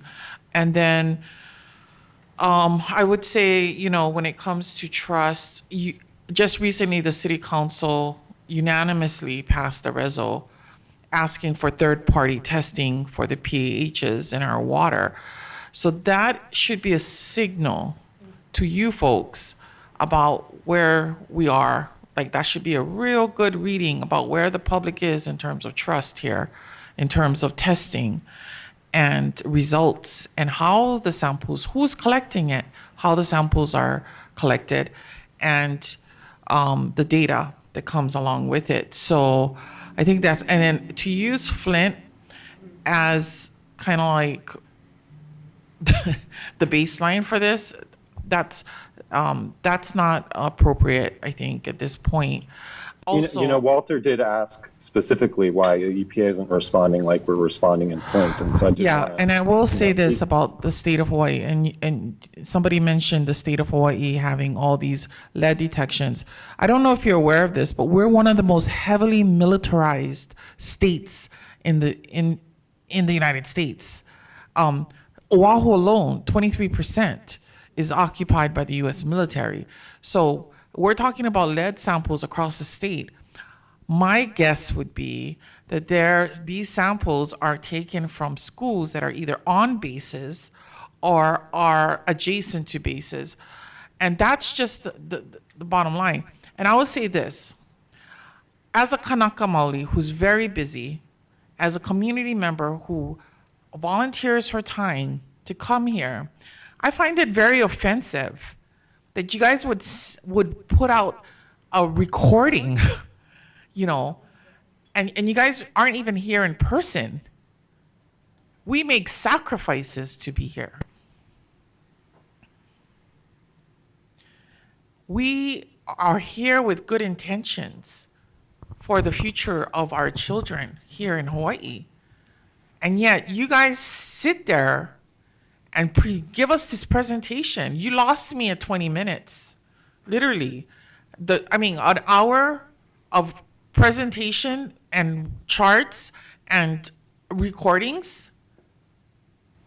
And then top it all off, the Navy's not even here. So I think, you need to change the strategy to even say that you have the trust of the community. Is like, then that means you're really out of touch.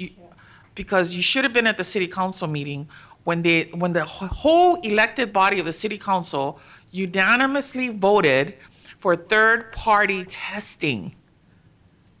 And that is a real sign of where the public is right now with the Department of Health and with the EPA. And if you're going to be in the Navy's ball court, right? If you're going to be on their team, then why are you even in existence? That's all I have to say.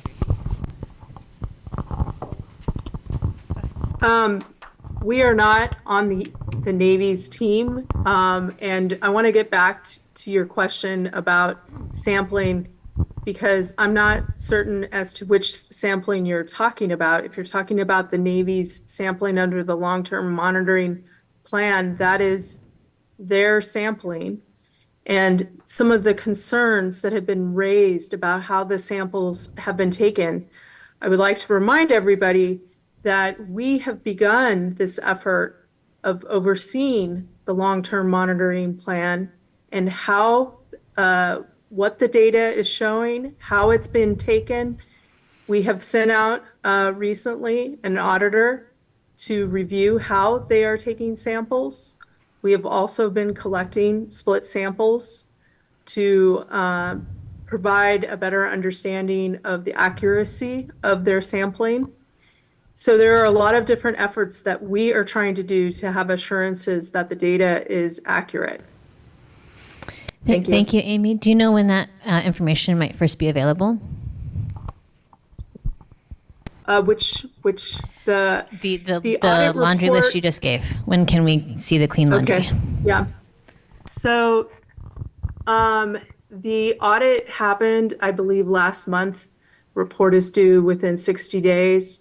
We expect our drinking water inspection report probably within the month. And the split sample results, we're going to be making publicly available within a month. And we will have it for the entire, we're anticipating having it for the entire extended drinking water monitoring plan process. Thank you very much. So by the end of the year, we will have an idea of where things are. I just want to say that really, it hurts my heart to hear Jamie say that we aren't bad enough, we aren't sick enough, we aren't contaminated enough to warrant filters on our faucets. That breaks my heart. It breaks my heart to hear that we can't study things soon enough, right? Like we're waiting, the tests are monthly when they should be weekly, that the sampling's done monthly and it should be weekly, and it takes so long to get the results back because we do not have a lab here, and we are not going to invest any efforts to try to protect us in the meantime by installing these kinds of filters that exist, but we're not going to use them, or not going to mandate the Navy to use them. That's just a comment. I have some questions. First, Luis, you said that you've never found a false positive lead sample. And so I'm wondering if you or someone on your team can help me understand what happened with the sample taken in 2019 from the Red Hill shaft pump head that showed 10.1 parts per billion lead contamination.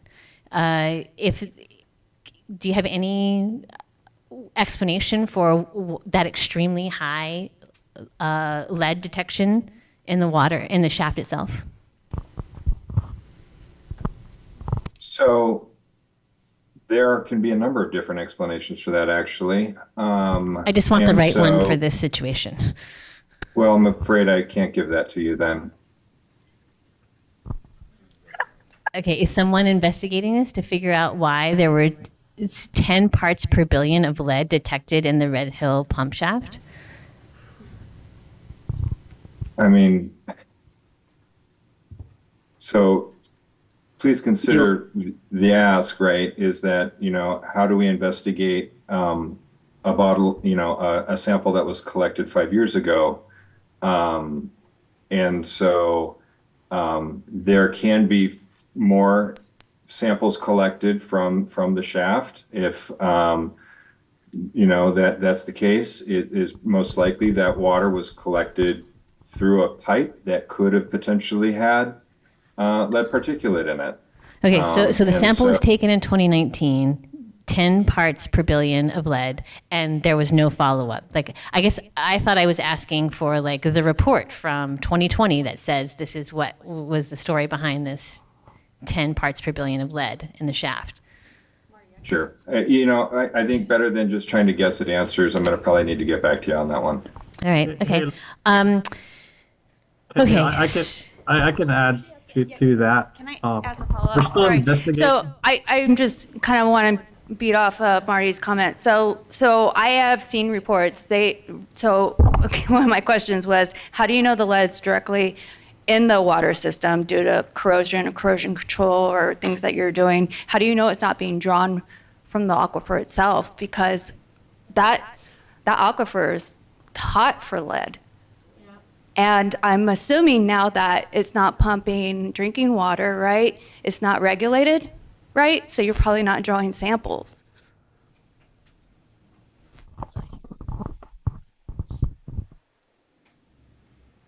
So I think kind of going back, Dennis wanted to chime in, and that was exactly what I was going to do. So EPA does provide their enforcement authority for the lead and copper revisions to the Department of Health. So they are the primacy agency overseeing and making sure that all the water systems in the state of Hawaii are meeting the lead and copper rule as incorporated into their state laws and regulations. So Dennis, do you want to kind of say something about the detection that they were asking about? Yeah, there was one 10 parts per billion recorded reading off what we call a special sample. It wasn't compliance for compliance purposes. Unfortunately, the staff here at the time are no longer with us, so I don't know, why the Navy collected that sample. But what we see under the records is that there were samples taken after that, and there are non-detect. So there was no confirmation of that, yet the Navy chose to just report that data, and that's why it's in the CCR. And it's in 3 years of the CCR because they're triennial presentation.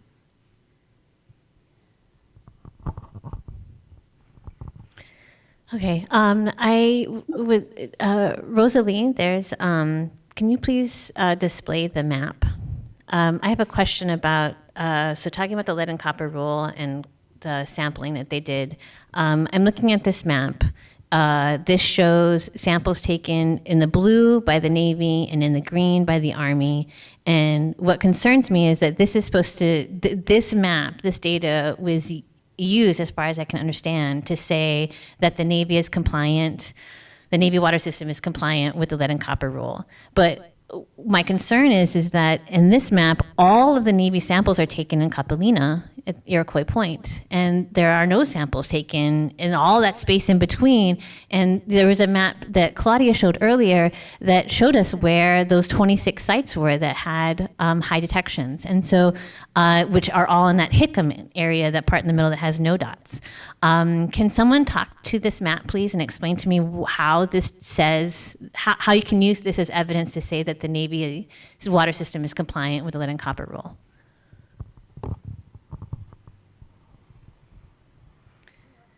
It's problematic that all of the sampling for that rule, for compliance with that rule, is in one neighborhood. Marty, could you explain where the map is from? I got this off of the, I guess it's a lead and copper rule compliance map. I don't know, the link is there somewhere. Does that help to show you where it's from? Sorry, it's really small. I'll keep trying to look at it. So we took the data, the addresses that were given in the sampling reports, and then we mapped it, and it's all in one area. Hey, Luis, can you explain tiering for them, please? I think you can do a better job than I can. Sure. So one of the slides that I went over kind of rather quickly in my presentation talks about tiering of sampling sites. And so basically tier 1 sites are, there's essentially 3 tiers. Tier 1 and 2 are basically homes, single family residences and buildings that are either served by a lead service line or contain lead pipes, or they have lead solder that was installed between 1983 and basically whenever lead solder was banned by the state. Tier 3 sites are sites that have single family residences that have lead solder that was installed basically before 1983. So it likely has to do with the fact of when the homes were actually constructed. So if those areas were developed in that kind of post-1982 realm, and they had copper pipes and they used lead solder because that's what they used back then these would fall into that tier 1 category. And the lead and copper rule is very explicit that you have to sample from your tier 1 sites first. The rationale was that the newer lead is probably going to be the most problematic.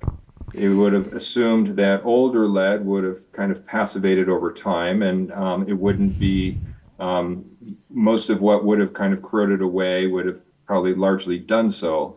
So Capilina was built in the late 1950s. So yeah, I don't know the specifics of the system, so I can't speak to any further as to why the samples are in that area specifically. All right, thank you, sir. Sorry, we're way behind schedule. We're trying to get back on track and give our water supply the time that they need. Melody, do you want to take a couple minutes and then we'll move on? Just really quick. Okay, I yeah, think absolutely. because I'm trying to understand the chart that they've submitted, and I'm looking at the chart and they're showing tests in 2022 and 2023. Do we have any tests that were done in this year? Or not? Okay, that's one thing. How frequently do you test? Okay, and then it's showing number of samples.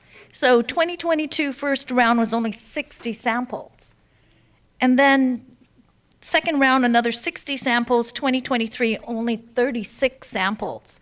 And then after that, it goes to non-compliant samples, 8,809 non-compliant samples. And then it's showing the range going from 5 parts per billion to 63.4 parts per billion, which is quite extreme. Can you explain these non-compliant samples and how does that then relate to where these samples were taken? And what kind of remediation, if any, is done? And I guess, is it from the source? I mean, now I'm really surprised that it might come from the aquifer itself. And if so, then what can be done? Is there bioremediation available, or already we've got legacy lead pipes? Are there plans to replace those legacy lead pipes? We know Board of Water Supply does not have any pipes like that because they're not having that type of positive samples detections. So that's my concern. And of course, again, the schools and the childcare and their location and being close to appears to be at Pearl Harbor. So that tends to tell me it's got to be legacy pipes. So will there be any replacements? Thank you. I'll go first. So, let's see. I'm trying to remember all the questions. Hang on as 1 far second, Claudia. Let's just, that was a lot. Let's, no, it's valuable. No, it's valuable questions. And I want to make sure that we have time to answer, but I also want to respect the other presenters. There's 2 more and we have 1 hour. Go ahead and answer that, but let's make it succinct, which I know you're already wanting to do, but I would like to have, I know there's questions online still that haven't been answered. Rosalie, you probably see those in the chat. Tara, I know you have your hand up, but if people can just put their questions in the chat, and then the people here at the table, if there are additional questions, we can pull them together and we'll send them so that they can be addressed with appropriate time on your guys' end.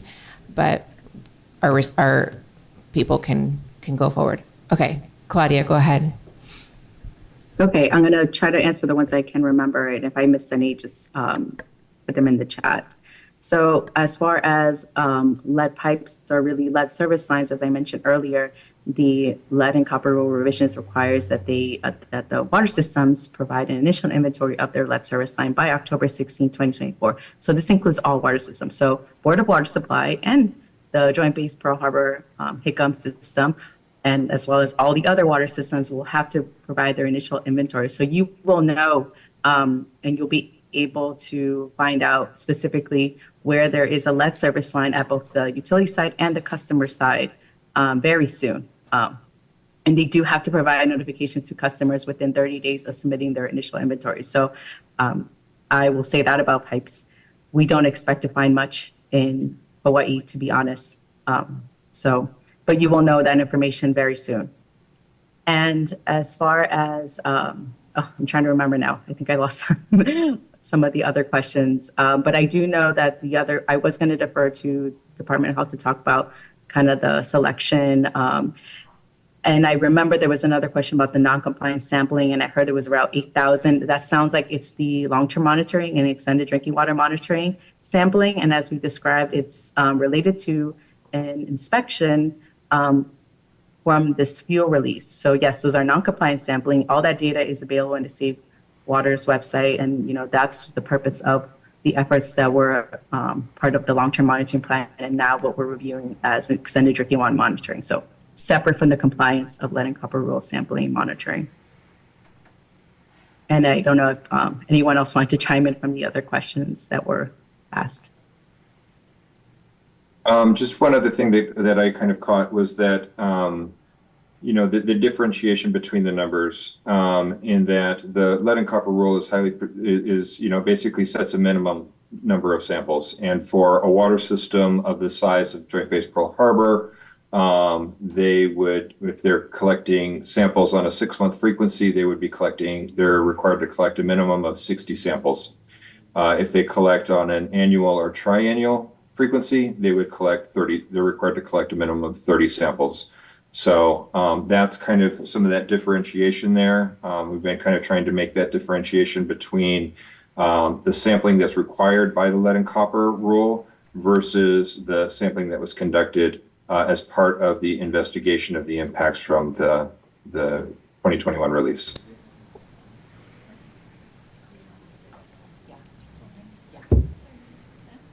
All right, we're going to pass it to Board of Water Supply, Ernie Lau.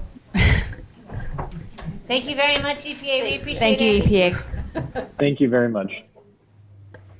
Thank you, everybody. Am I on? Thank you, Healani. Aloha, everybody. Ernie Lau, Board of Water Supply. I have with me my Deputy Manager, Erwin Kawata. So since we were kind of referred to by the previous presenters, Erwin, maybe you can give a synopsis of what we found in our inventory to comply with the lead and copper rule revisions. Sure, thank you, Ernie. So we have done our lead copper service lateral inventory, and we have not found any lead in our water system. Our water system is primarily copper. It's like over 70 or 80% copper. There is some galvanized, there is plastic pipe, but we don't have any lead. Large water systems are required to make those findings available online, so you can actually go to our website. You can enter in a street name or your address, and it will actually tell you for that location what is the material of the lead service lateral for that particular location. Thank you, Erwin. I just want to commend Erwin for his hard work on this. He started when these regulations came out. As soon as they came out, he looked at it and read it many, many times over and over, and started to do work to be sure that we could make a compliance in time, well ahead of schedule. And that's the kind of guy that Erwin is, and he. Our safety of our drinking water, I just want to commend Erwin. He's dedicated to keeping your water safe. Maybe just an observation of the difference between the Board of Water Supply and the Navy. We have about 172,000 customers off of our system. So they would have service laterals, they would have meters. I'm not sure what the Navy system is, if they're individually metered, how they're set up. But one difference is all those customers, except maybe the ones that we own the property, we don't own the property beyond the meter. It's owned by private property owners. The difference, I think, with the Navy's water system is kind of unique. I think all the facilities that they serve by their water system basically sit on federal land. That it's owned by the Navy or the Department of Defense. So that's a subtle difference here. And I'm not sure who owns the structures ultimately that is occupying their property. If it's owned by a third-party contractor that they privatize the housing, or ultimately does every structure served by the Joint Base Pearl Harbor Hickam water system, is it ultimately owned by the U.S. Navy or the Department of Defense? And I don't know the answer to that question, but just a kind of an observation of some differences between that and the Navy's water system and the Board of Water Supply. In terms of the first question here, how does the Red Hill disaster affect East Honolulu? Our Halawa shaft was one of the largest water sources to serve Honolulu itself, including East Honolulu. From East Honolulu out here, there are actually physical pipe connections that run all the way to Halawa shaft. You can track, there is a pipe connection that leads all the way back to Halawa shaft. We have many sources feeding into the Honolulu water system, but right now Halawa shaft is shut off.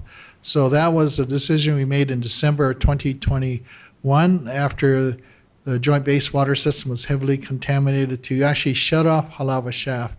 So that was done just as a cautious measure that I made the decision, I'm going to shut it off because I'm only 5,000 feet across Halawa Valley from the Red Hill facility.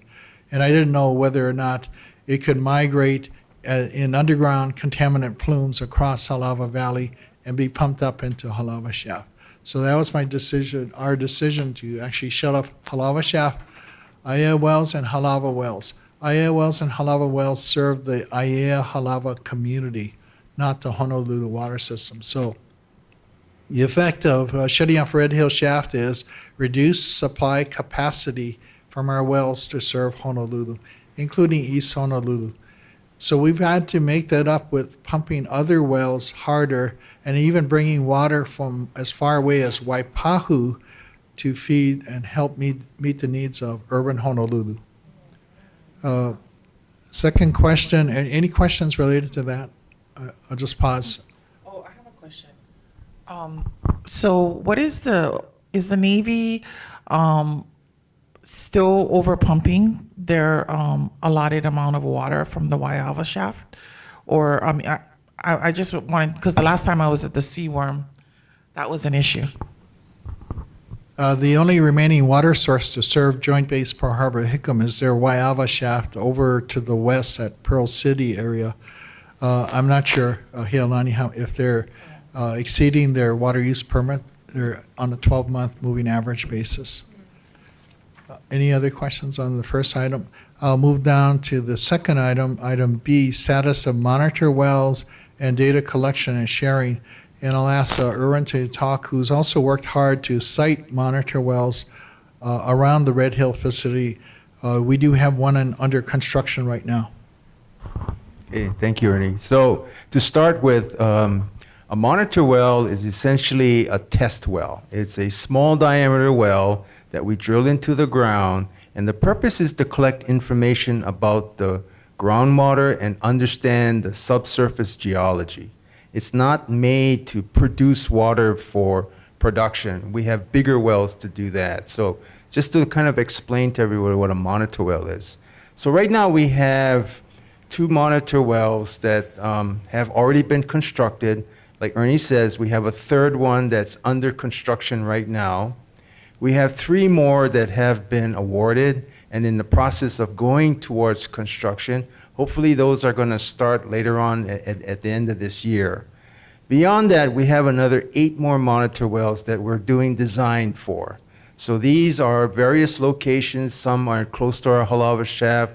Others are farther away. As everyone knows, we don't have a lot of monitor wells, to the west of the Red Hill facility. So in the Halava area, moving west toward the Aiea area, we don't have a lot of monitor wells. So we have identified 8 additional ones that are in the design right now, and hopefully those designs are going to get ready for putting out for bid in the next 2 to 3 years, hopefully less than that.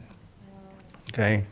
Of course, all these monitor wells have permitting requirements, and some of those permitting requirements are extremely difficult. So that's some of the things that's either slowing us down or things we have to go through that process to get the proper approvals. So that's beyond that. We do have another set of wells, what I call research type of wells, that we are looking beyond the Aiea area up through the Pearl City area, because we want to try to get as far west as we can.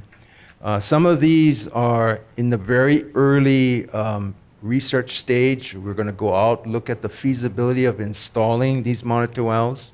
But as you know, as you take a look at a map, we are looking at a very highly built area. There's a lot of residential homes, there's a lot of houses, there's a lot of roads, there's a few parks. Certainly we don't want to drill a well in a park.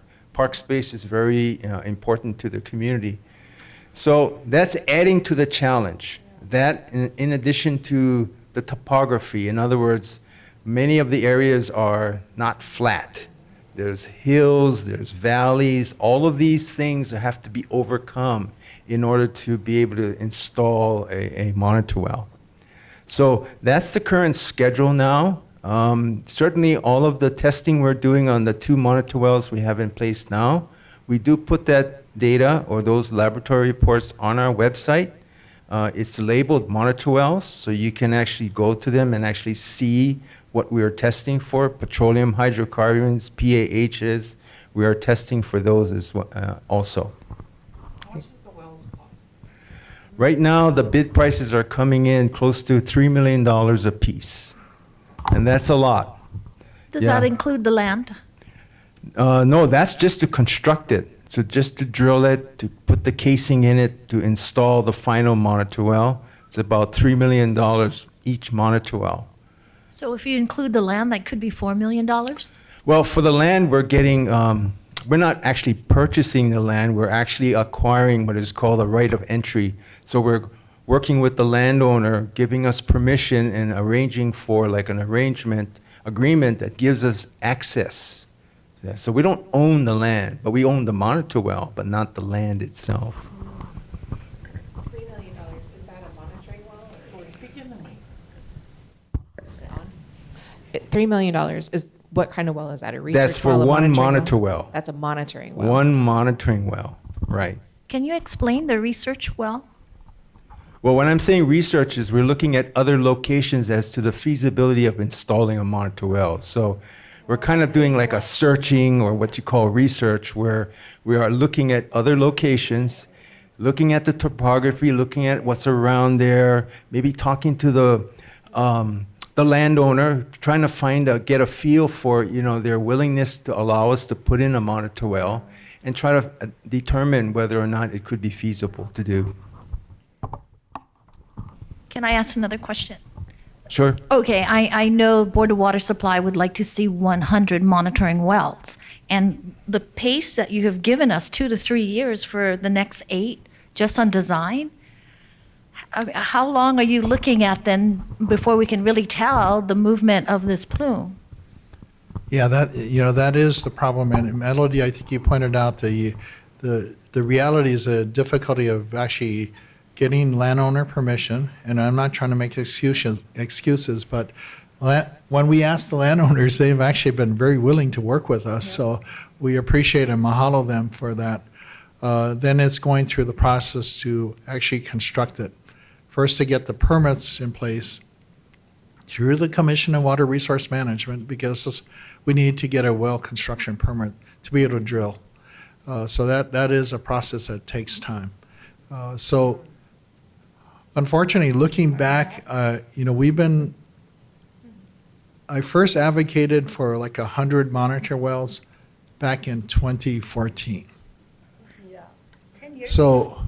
So Melody, if somebody listened to me or listened to us 10 years ago, there would be a much more complete monitor well network that could help to locate contaminant plumes.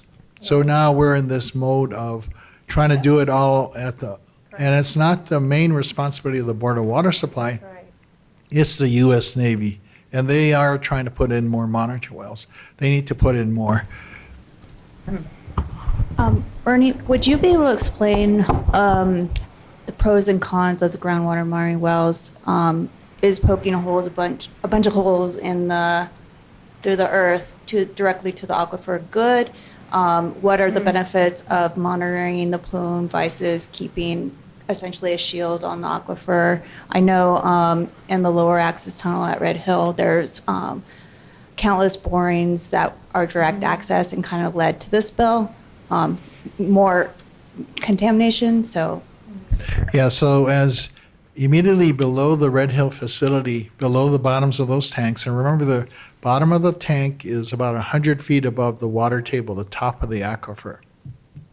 So that rock is acting like a sponge, and we suspect, and I think the Navy and the regulators also suspect that there's fuel that's kind of hung up there.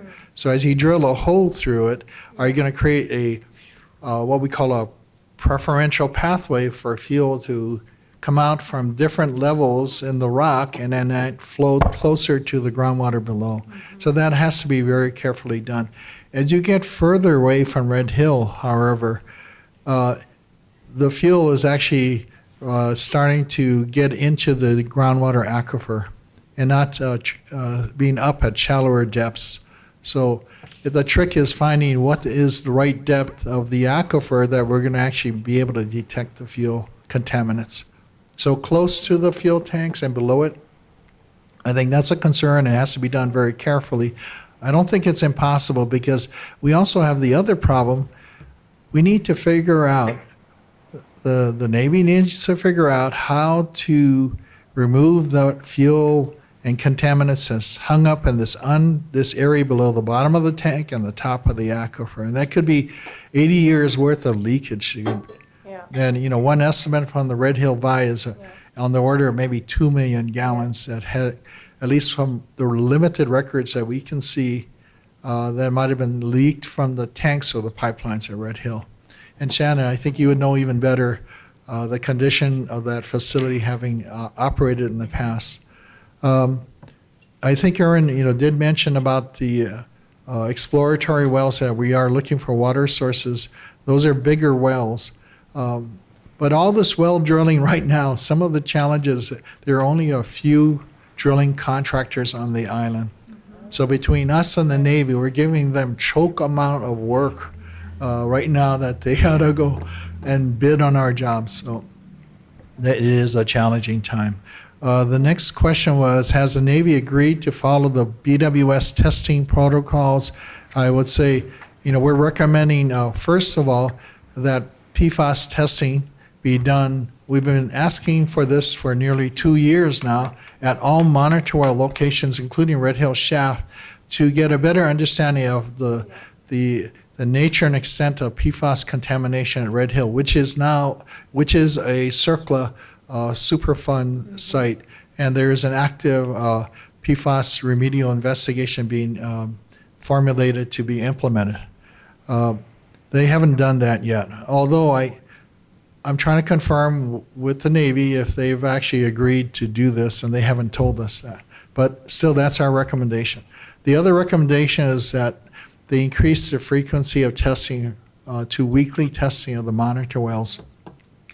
Because our experience with the IAEA well and the PAH detections, which happen over a 2-month period, that the groundwater, regardless of what they say, that we think the groundwater flows pretty fast. And when it finds what we call a pathway, like a lava tube or the clinker zones between lava flows, that's where it tends to move really quickly.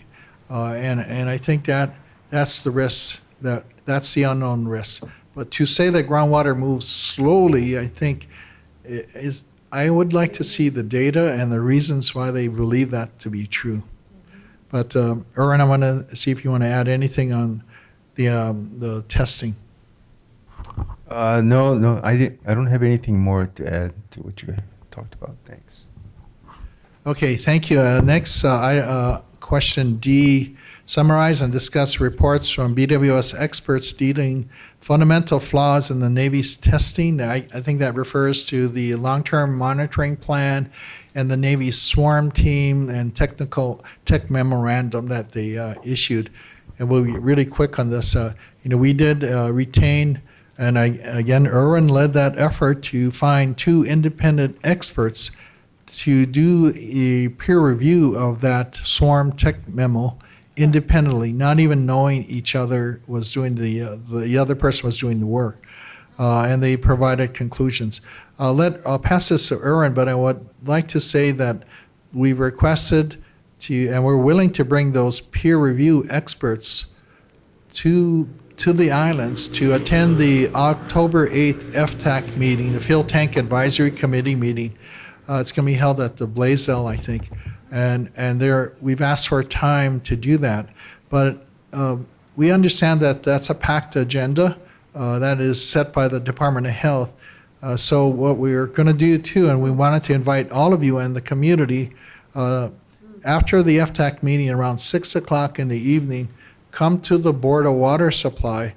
We're going to have the 2 experts there to spend a couple hours just with the community, answering questions, going over in detail their presentations, and then opening up for questions and open discussion. So 6 o'clock after the FTAC meeting, come over to the Board of Water Supply. Parking is free, and you can do it in person, and we're going to also have a Zoom option too. Great. You had a question, Tara? Matt Cohen had his hand up with a question, I think 2 questions ago, or 2 points ago. So I don't know if Matt still had a question. Yeah, I don't know that it's really a question, but more additional information to add on to what Ernie was saying about, the fuel. He talked about the fuel beneath the facility, but above the aquifer.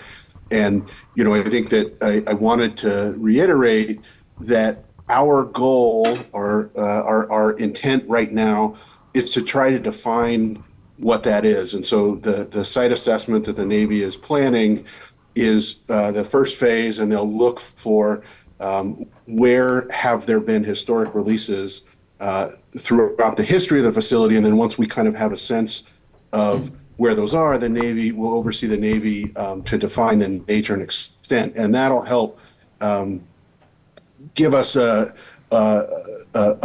place to go, and we can start to look at what kind of remedial technologies would be effective. So that is the focus right now.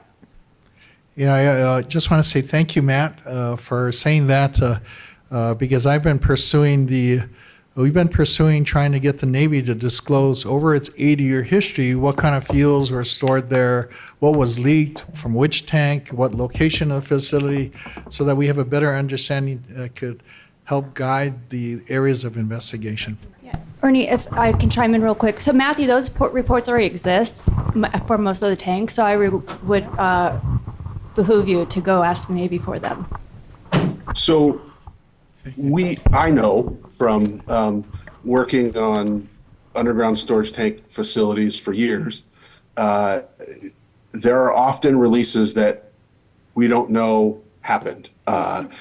And that's just the nature of how underground storage tanks work. And so, we can have a complete listing of everything the Navy knows about, but that doesn't give us a sense of, that's not a complete picture.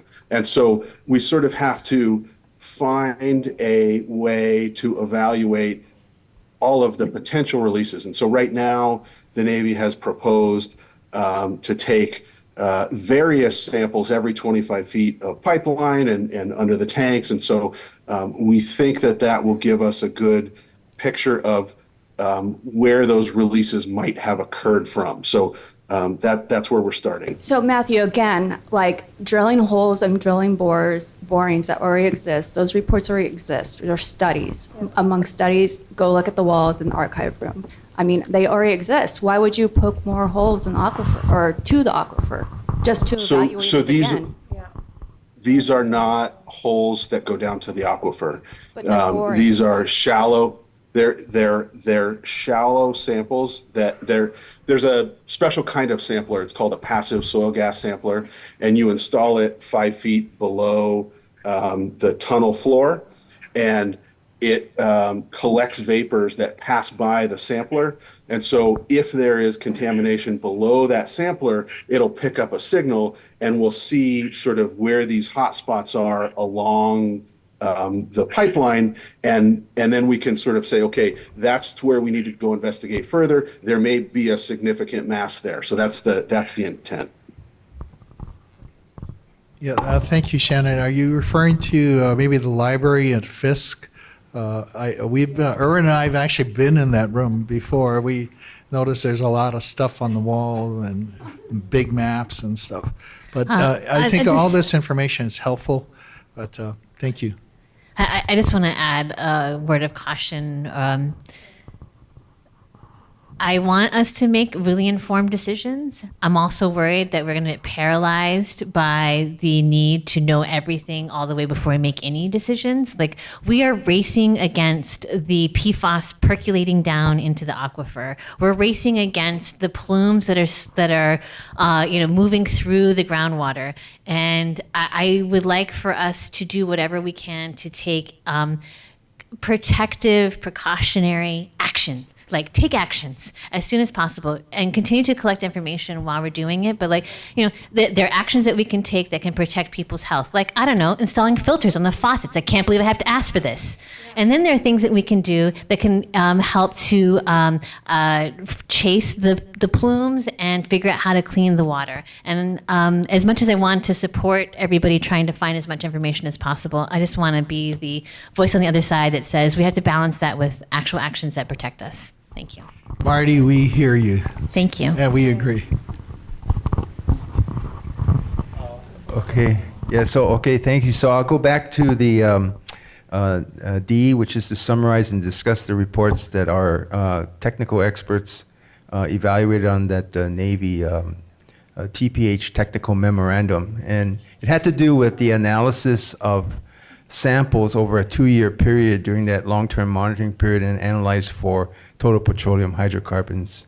And I'm sure everyone knows what the Navy's or that data said, that there were elevated levels, but the Navy came out with a report explaining that those elevated levels came as a result of interferences that came through the analysis of those samples and certain other technical aspects with respect to that analysis. And so we had a peer review experts take a look at those reports, and there are 2 basic parts of any analysis. Number 1, the collection of the sample, and number 2, the analysis of that sample. Both of those parts have very specific requirements that have to be followed. When they're not followed, it compromises the end product. So you could have a great sample collection, but a bad analysis and have a faulty test result. The same could be true where you don't collect the sample correctly and then you analyze it terrific and then you have a bad result. So in this particular case, our experts basically found the fundamental issue had to do with dealing with chlorinated samples collected from the Navy's distribution system, which was well known to be chlorinated, and there is a standard practice for or what is called neutralizing or dechlorinating those samples at the time of collection. That didn't happen. That overall affected all of the samples that was analyzed during that particular period. And it's an unfortunate situation that came up, but the data was clear in terms of what was seen as not happening. And that's an unfortunate part. So I think it's, if we're able to get a copy of the extended drinking water monitoring plan, we'll do a quick review of that and provide comments, because it's very important that the sampling and testing going forward is done correctly so that the data can be trusted. It's a very unfortunate situation that 2 years of data for TPH is now in question, and the thing that bothers me yet is during the height of the contamination, the lack of a lot of good, reliable data on what people are directly exposed to is somewhat lacking. It's my understanding that from the descriptions that we've gotten so far of the extended drinking water monitoring plan, that it in a lot of ways pulls forward the practices used during the long-term monitoring plan. I don't know if that's just other people's understanding also. Like, I'm really concerned that the extended drinking water monitoring plan is going to keep us in the same hole that we're in now. Yeah, hopefully, the regulators will do a critical review of it and make sure that it's done correctly. And I heard earlier, EPA sent an auditor down to audit how they're taking samples to ensure that they're doing it correctly. So it's very important. The data, all we have is data, and that guides our decisions. Next steps about item E. Discuss next steps now that the contamination has spread to IAL wells. We had those PAH detections, which we basically suspected there could be a plume. We don't know 100% it originated from Red Hill, but I look at what do I know? Where was there large contamination events in the area? And it kind of points toward Red Hill, but it points toward the need for more investigation to properly characterize the nature and extent of the contamination, not only going to the southwest, but also to the west and northwest of the Red Hill facility. So we are looking forward to the release of the groundwater monitoring modeling report, hopefully very soon. We're going to take a hard look at it and provide documented comments that will make it available to everybody. I have a question, if I may, regarding the monitoring wells. Couldn't you just follow the pipeline going through the tunnels and starting to do samples from the tunnels? Because wouldn't that be a source of where the leaks may be at? And to my understanding, there's tunnels all underground, all over the island. Yeah, I don't, well, I don't know about tunnels all over the island, but I think Matt was referring to some investigative work that seems to follow along the lower tunnel itself. And maybe Matt can expand on this.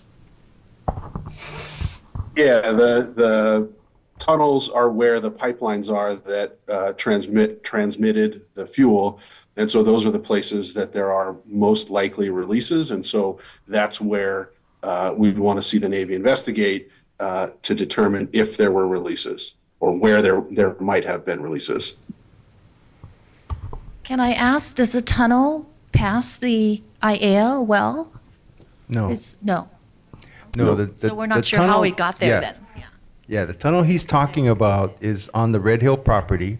In it has the pipeline that carries the fuel to and from the Red Hill property to Pearl Harbor.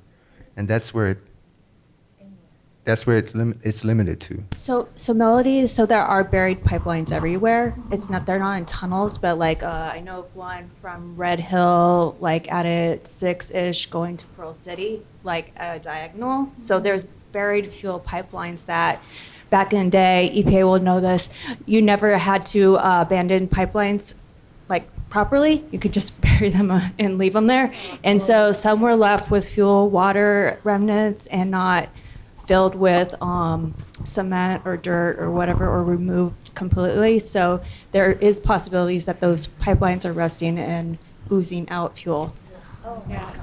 And those pipelines, there was fuel facilities in different parts of the island too, in central Oahu, Waipio area, Kipapa area too, and those pipelines, ran all the way down to Joint Base Pearl Harbor too. So that's how we're trying to get a better understanding. I think, Erwin, thanks for your analogy about the sampling. It's how we take the sample and then how it's analyzed are the two most critical issues. But because of this 8,000 samples of tainted data, and we know that we don't know if they can take the samples properly. And so when we look at lead and copper sampling, we're looking at pH sampling, PFAS sampling, the Navy's ability to collect samples and follow the procedures and then send them off without cross-contaminating them and having them analyzed properly. And we have all kinds of different labs and different contracts. So looking at collecting data and looking at our information and data, the integrity and the credibility of the data has been so questioned now that we have to ask, what is not being done in terms of collecting the data and analyzing it? And that's absolutely true with respect to samples. I mean, even for us, we have what is called SOPs or standard operating procedures for everything that we do, including samples. And on a regular basis, quarterly basis, I have our staff and our processes audited as well. And so, yes, we do find places that we're slipping or we're making mistakes. We correct them right away. So hopefully this particular experience can translate some lessons learned going forward, especially toward the extended drinking water monitoring plan, where there are different types of analysis being done. Each type of analysis, the samples are also collected in different ways. And so make sure that each one, there is a procedure and it's followed and that it's regularly checked to ensure that it's properly followed all the way through.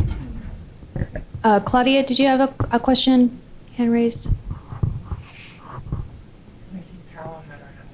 I didn't have a question. I wanted to respond to some of the comments that were being made. I think that there was a request or a question about whether the EDWM is available. And yes, it is available publicly. You can see the version that was last approved from June.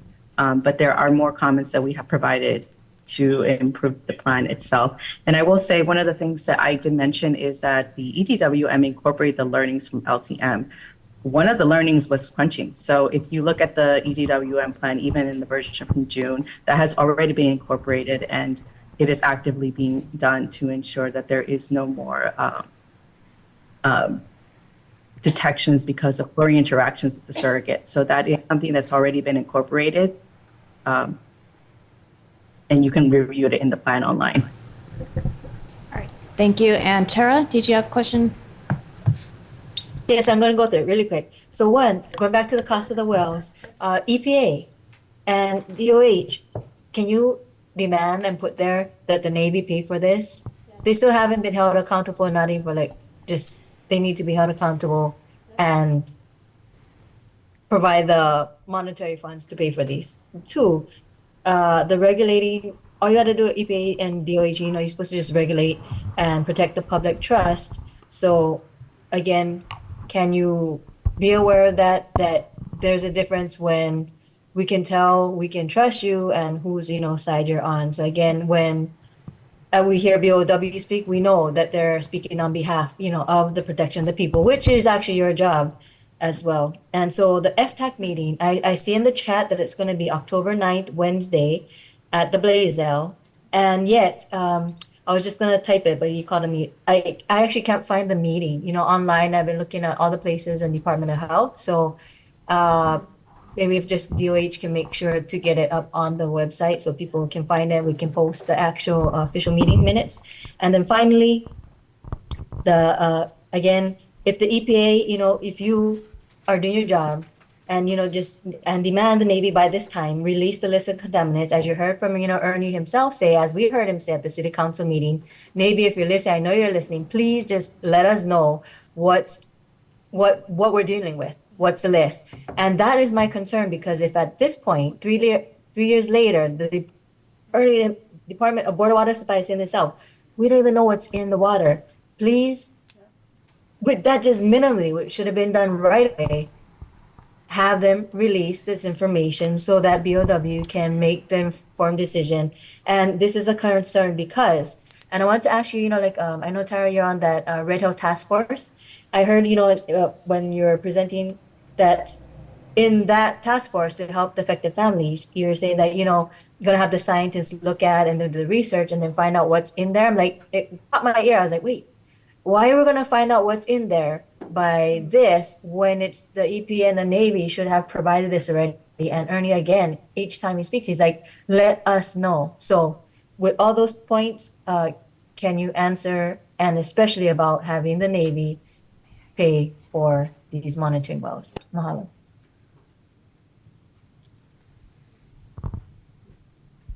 Hi, Joanna Sito regarding the FTAC. I've posted the link to the DOH FTAC webpage in the chat. The agenda and announcement will be coming out a week before, a little over a week before the meeting on October 9th. Only a week before? We are following the sunshine law requirement. Okay. Thank you. Okay, thank you. Does that conclude your guys' presentation? Thank you, gentlemen. I appreciate your guys' time.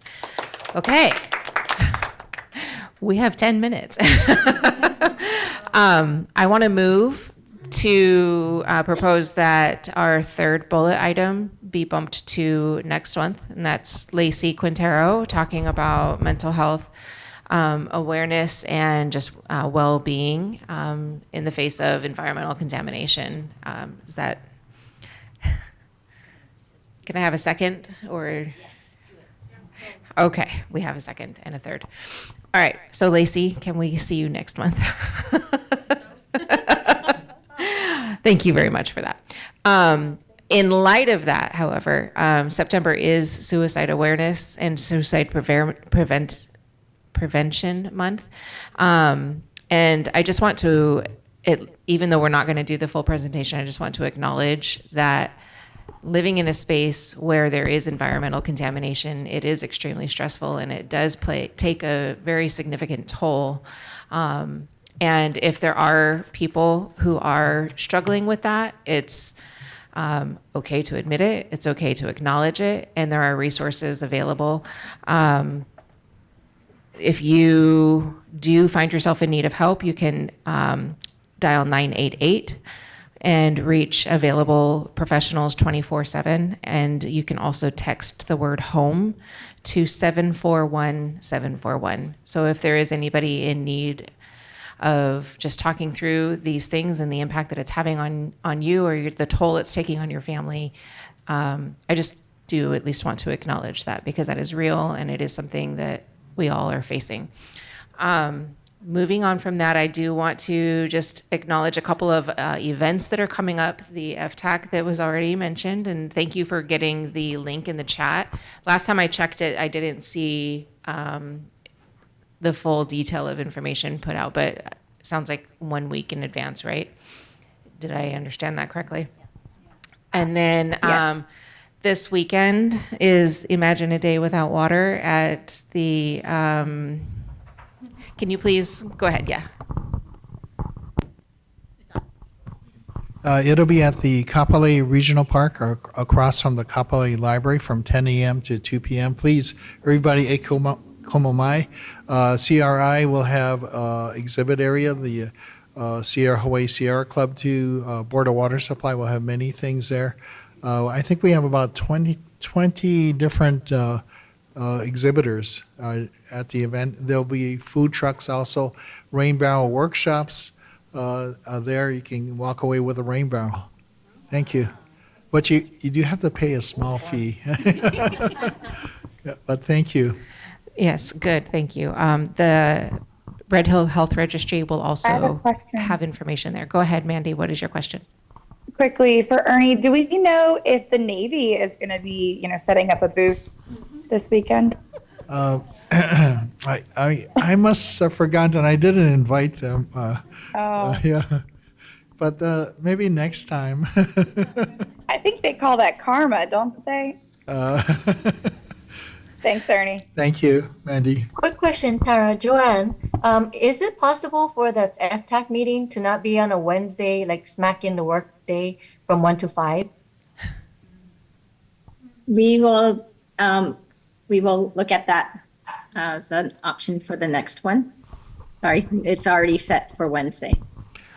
Also, can I ask that the Red Hill CRI be also able to present at the FTAC or be on that panel for FTAC? At least we have one representative from our group. It is a Hawaii revised statute list of who the members are on FTAC, so we need to look into that. Thanks, Yolani. Thank you. Another quick announcement is October 20 to 26 is the National Lead Poisoning Prevention Week and Information Week. So that was brought up earlier tonight. So I'm just acknowledge that again. And then I think Department of Health is also having an open house coming up on October 8th. Yes. Okay. Can you give details yes. about that, where it is and everything? Sure. Thanks, Tara. It is 5 to 7 p.m. at Aliumanu Middle School on Tuesday, October 8th. Awesome. And who is coming to that? I know EPA, DOH, the Red Hill Health Registry. Yes. We also have the Navy attending. We hope to be able to share information that we are not able to share at FTAC due to the packed agenda that we are presenting. Okay, I appreciate that. And then to piggyback off of Heilani's last question, is the CRI able to be there too? I will look into that. Thank you. And get back to both. Let us know. Thank you. Yeah. That's all of the announcements. I know that we're right up to 8 o'clock, but we usually reserve time at the end, and it's normally an hour for public comment. Is there anybody here from the public or online from the public who has comment? I know we don't have a lot of time for it. You can also put it in the chat for us to compile, and we can take it and review it and send it to people as applicable if that's more appropriate. But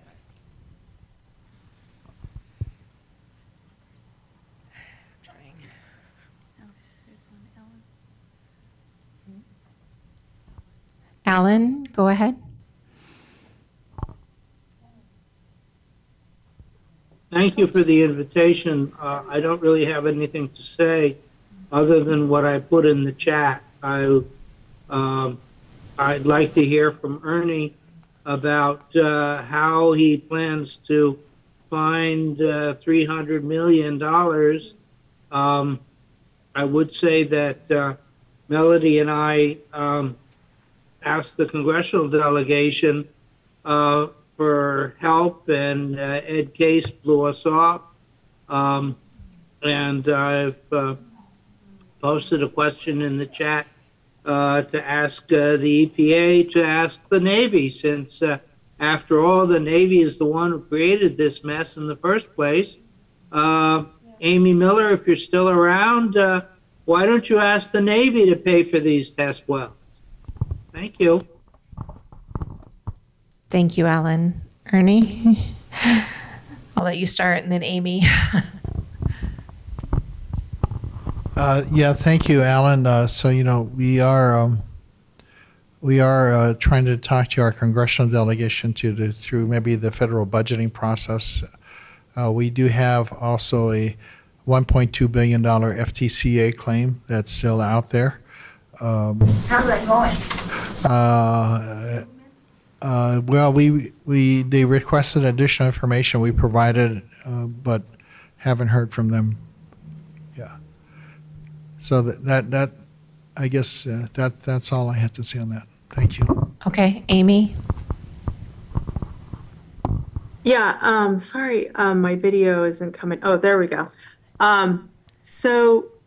We have required the Navy to put in wells.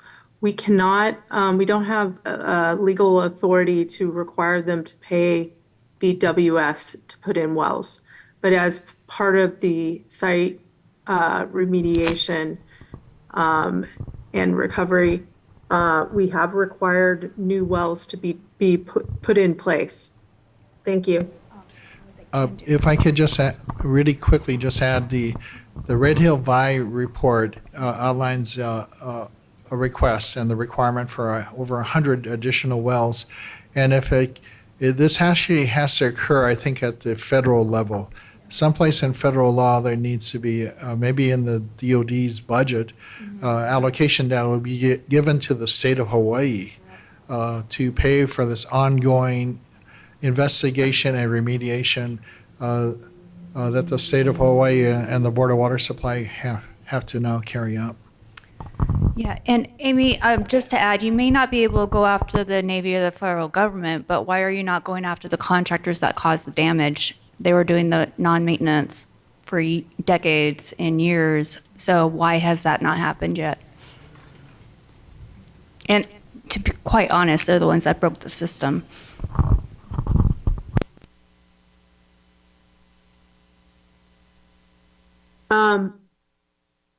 So our action, our current enforcement action for restoration is with the Navy. And we have asked them to put in more wells, which they are doing.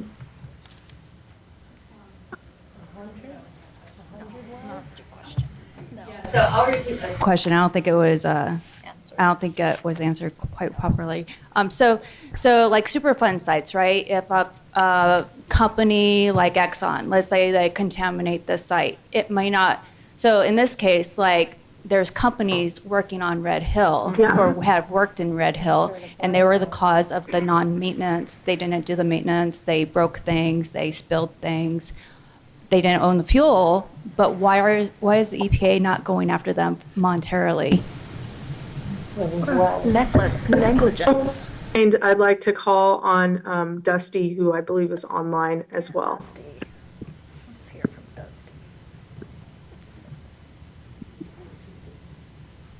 Hello, everyone. I'm Dusty Miner. I'm an attorney at EPA. So we're pursuing the Navy for the release. We are not pursuing, any of the Navy's contractors for the release, and the Navy is agreeing to do an Dustin, can you come closer to the mic? You can't hear me? No.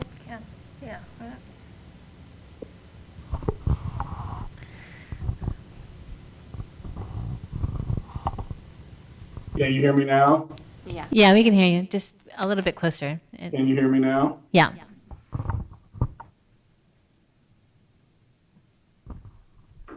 We want to know We why. can hear you, Dusty. Yeah, we can hear you. Just want to know why not pursue actions against the contractors.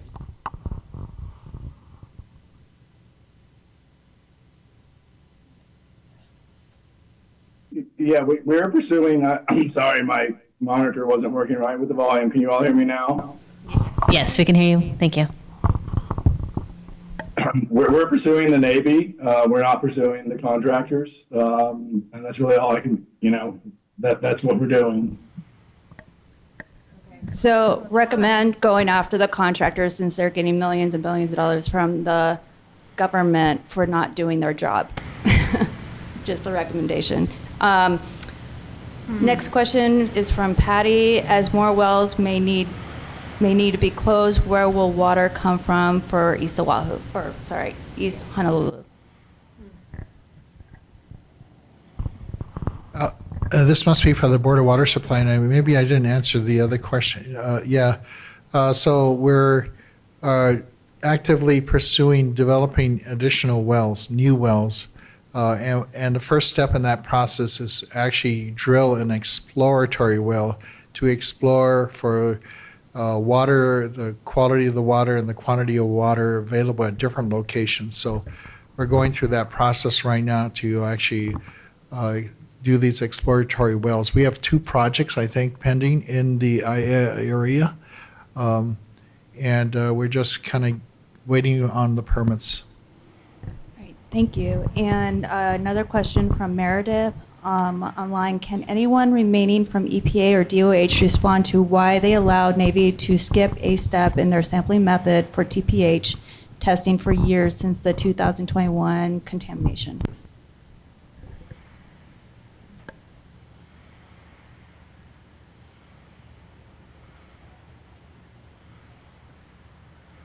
So this is Amy, and I'll just say so this plan came into place under the long-term monitoring plan came into place in 2021, and as part of the consent order, we took over oversight in 2023 of the long-term monitoring plan. At that time, we began to look at data. Also, we stood up with you all, the Community Representation Initiative, and some of the feedback we received from you all about concerns led us to look at the data along with complaints and to dive deeper into the data. And it was from this that the Navy put together the swarm team and came to their understanding that the concern with the uptick in total petroleum hydrocarbon detections was from an error in not doing quenching.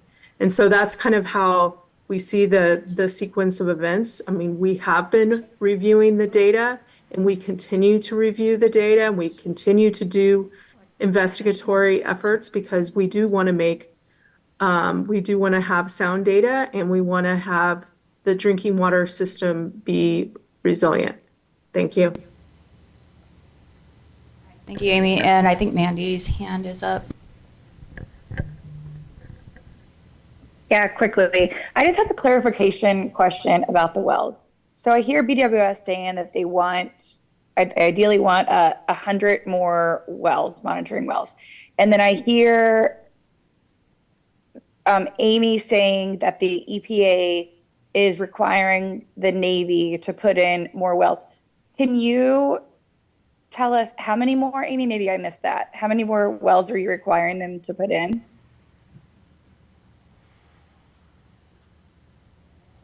Mandy, I'm going to turn to Matt, who is the lead for remediation. Okay. Right now, we don't have a specific number that is the target. We're attempting to define. Does it look something like 100 possibly, Matt? There isn't a specific number in that way. We need to define the plume in a way that we have confidence that we know where it is and where it isn't.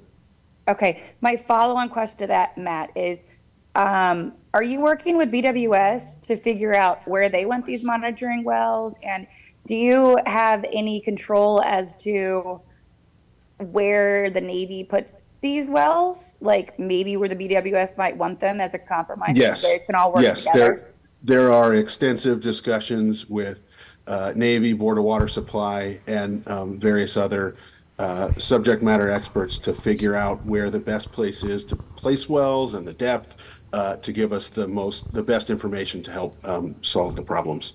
Awesome. And then back to Ernie. Ernie, do you agree with that statement? Do you feel like the EPA is working with you and hearing you as far as where you all want these wells, and you have confidence that the EPA is going to make the Navy do this and they're going to get done?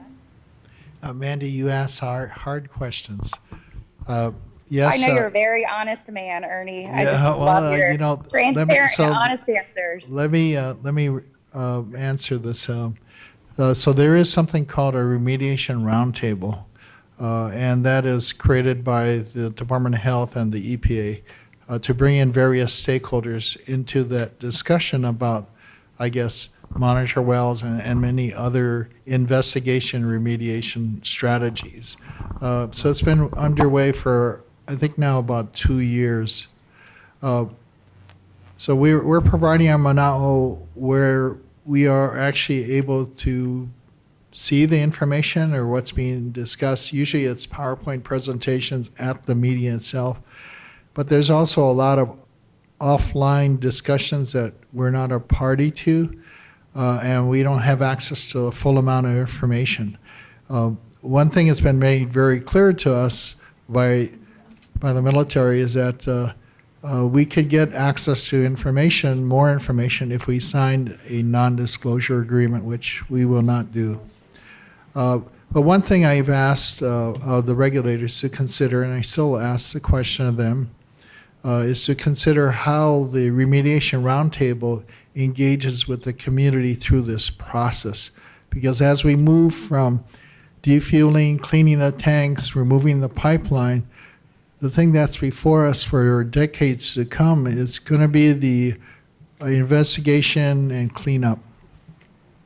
And it's, I think, appropriate that the community be kept informed about that process and maybe be able to provide input too. So a community engagement process. Hopefully that will still be considered by the regulators. Ernie, just quickly, I would like to recognize publicly as someone who's been impacted by this, I appreciate you, like the CRI, refusing to sign non-disclosure agreements and you keeping your promise to transparency to our community. Thank you. You're welcome.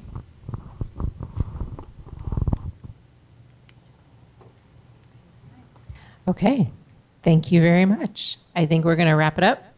Thank you, everybody. If there was questions that we didn't get to, please put them in the chat before you disconnect. And if there's people here who have questions that we didn't get to, please bring them and we'll write them down and we'll get everything figured out and posted online. Thank you, everybody. Good night. Thank you.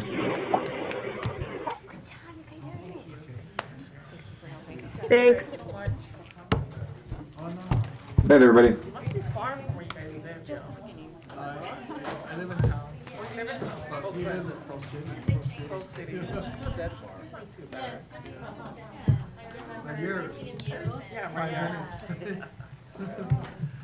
Thanks for coming this way.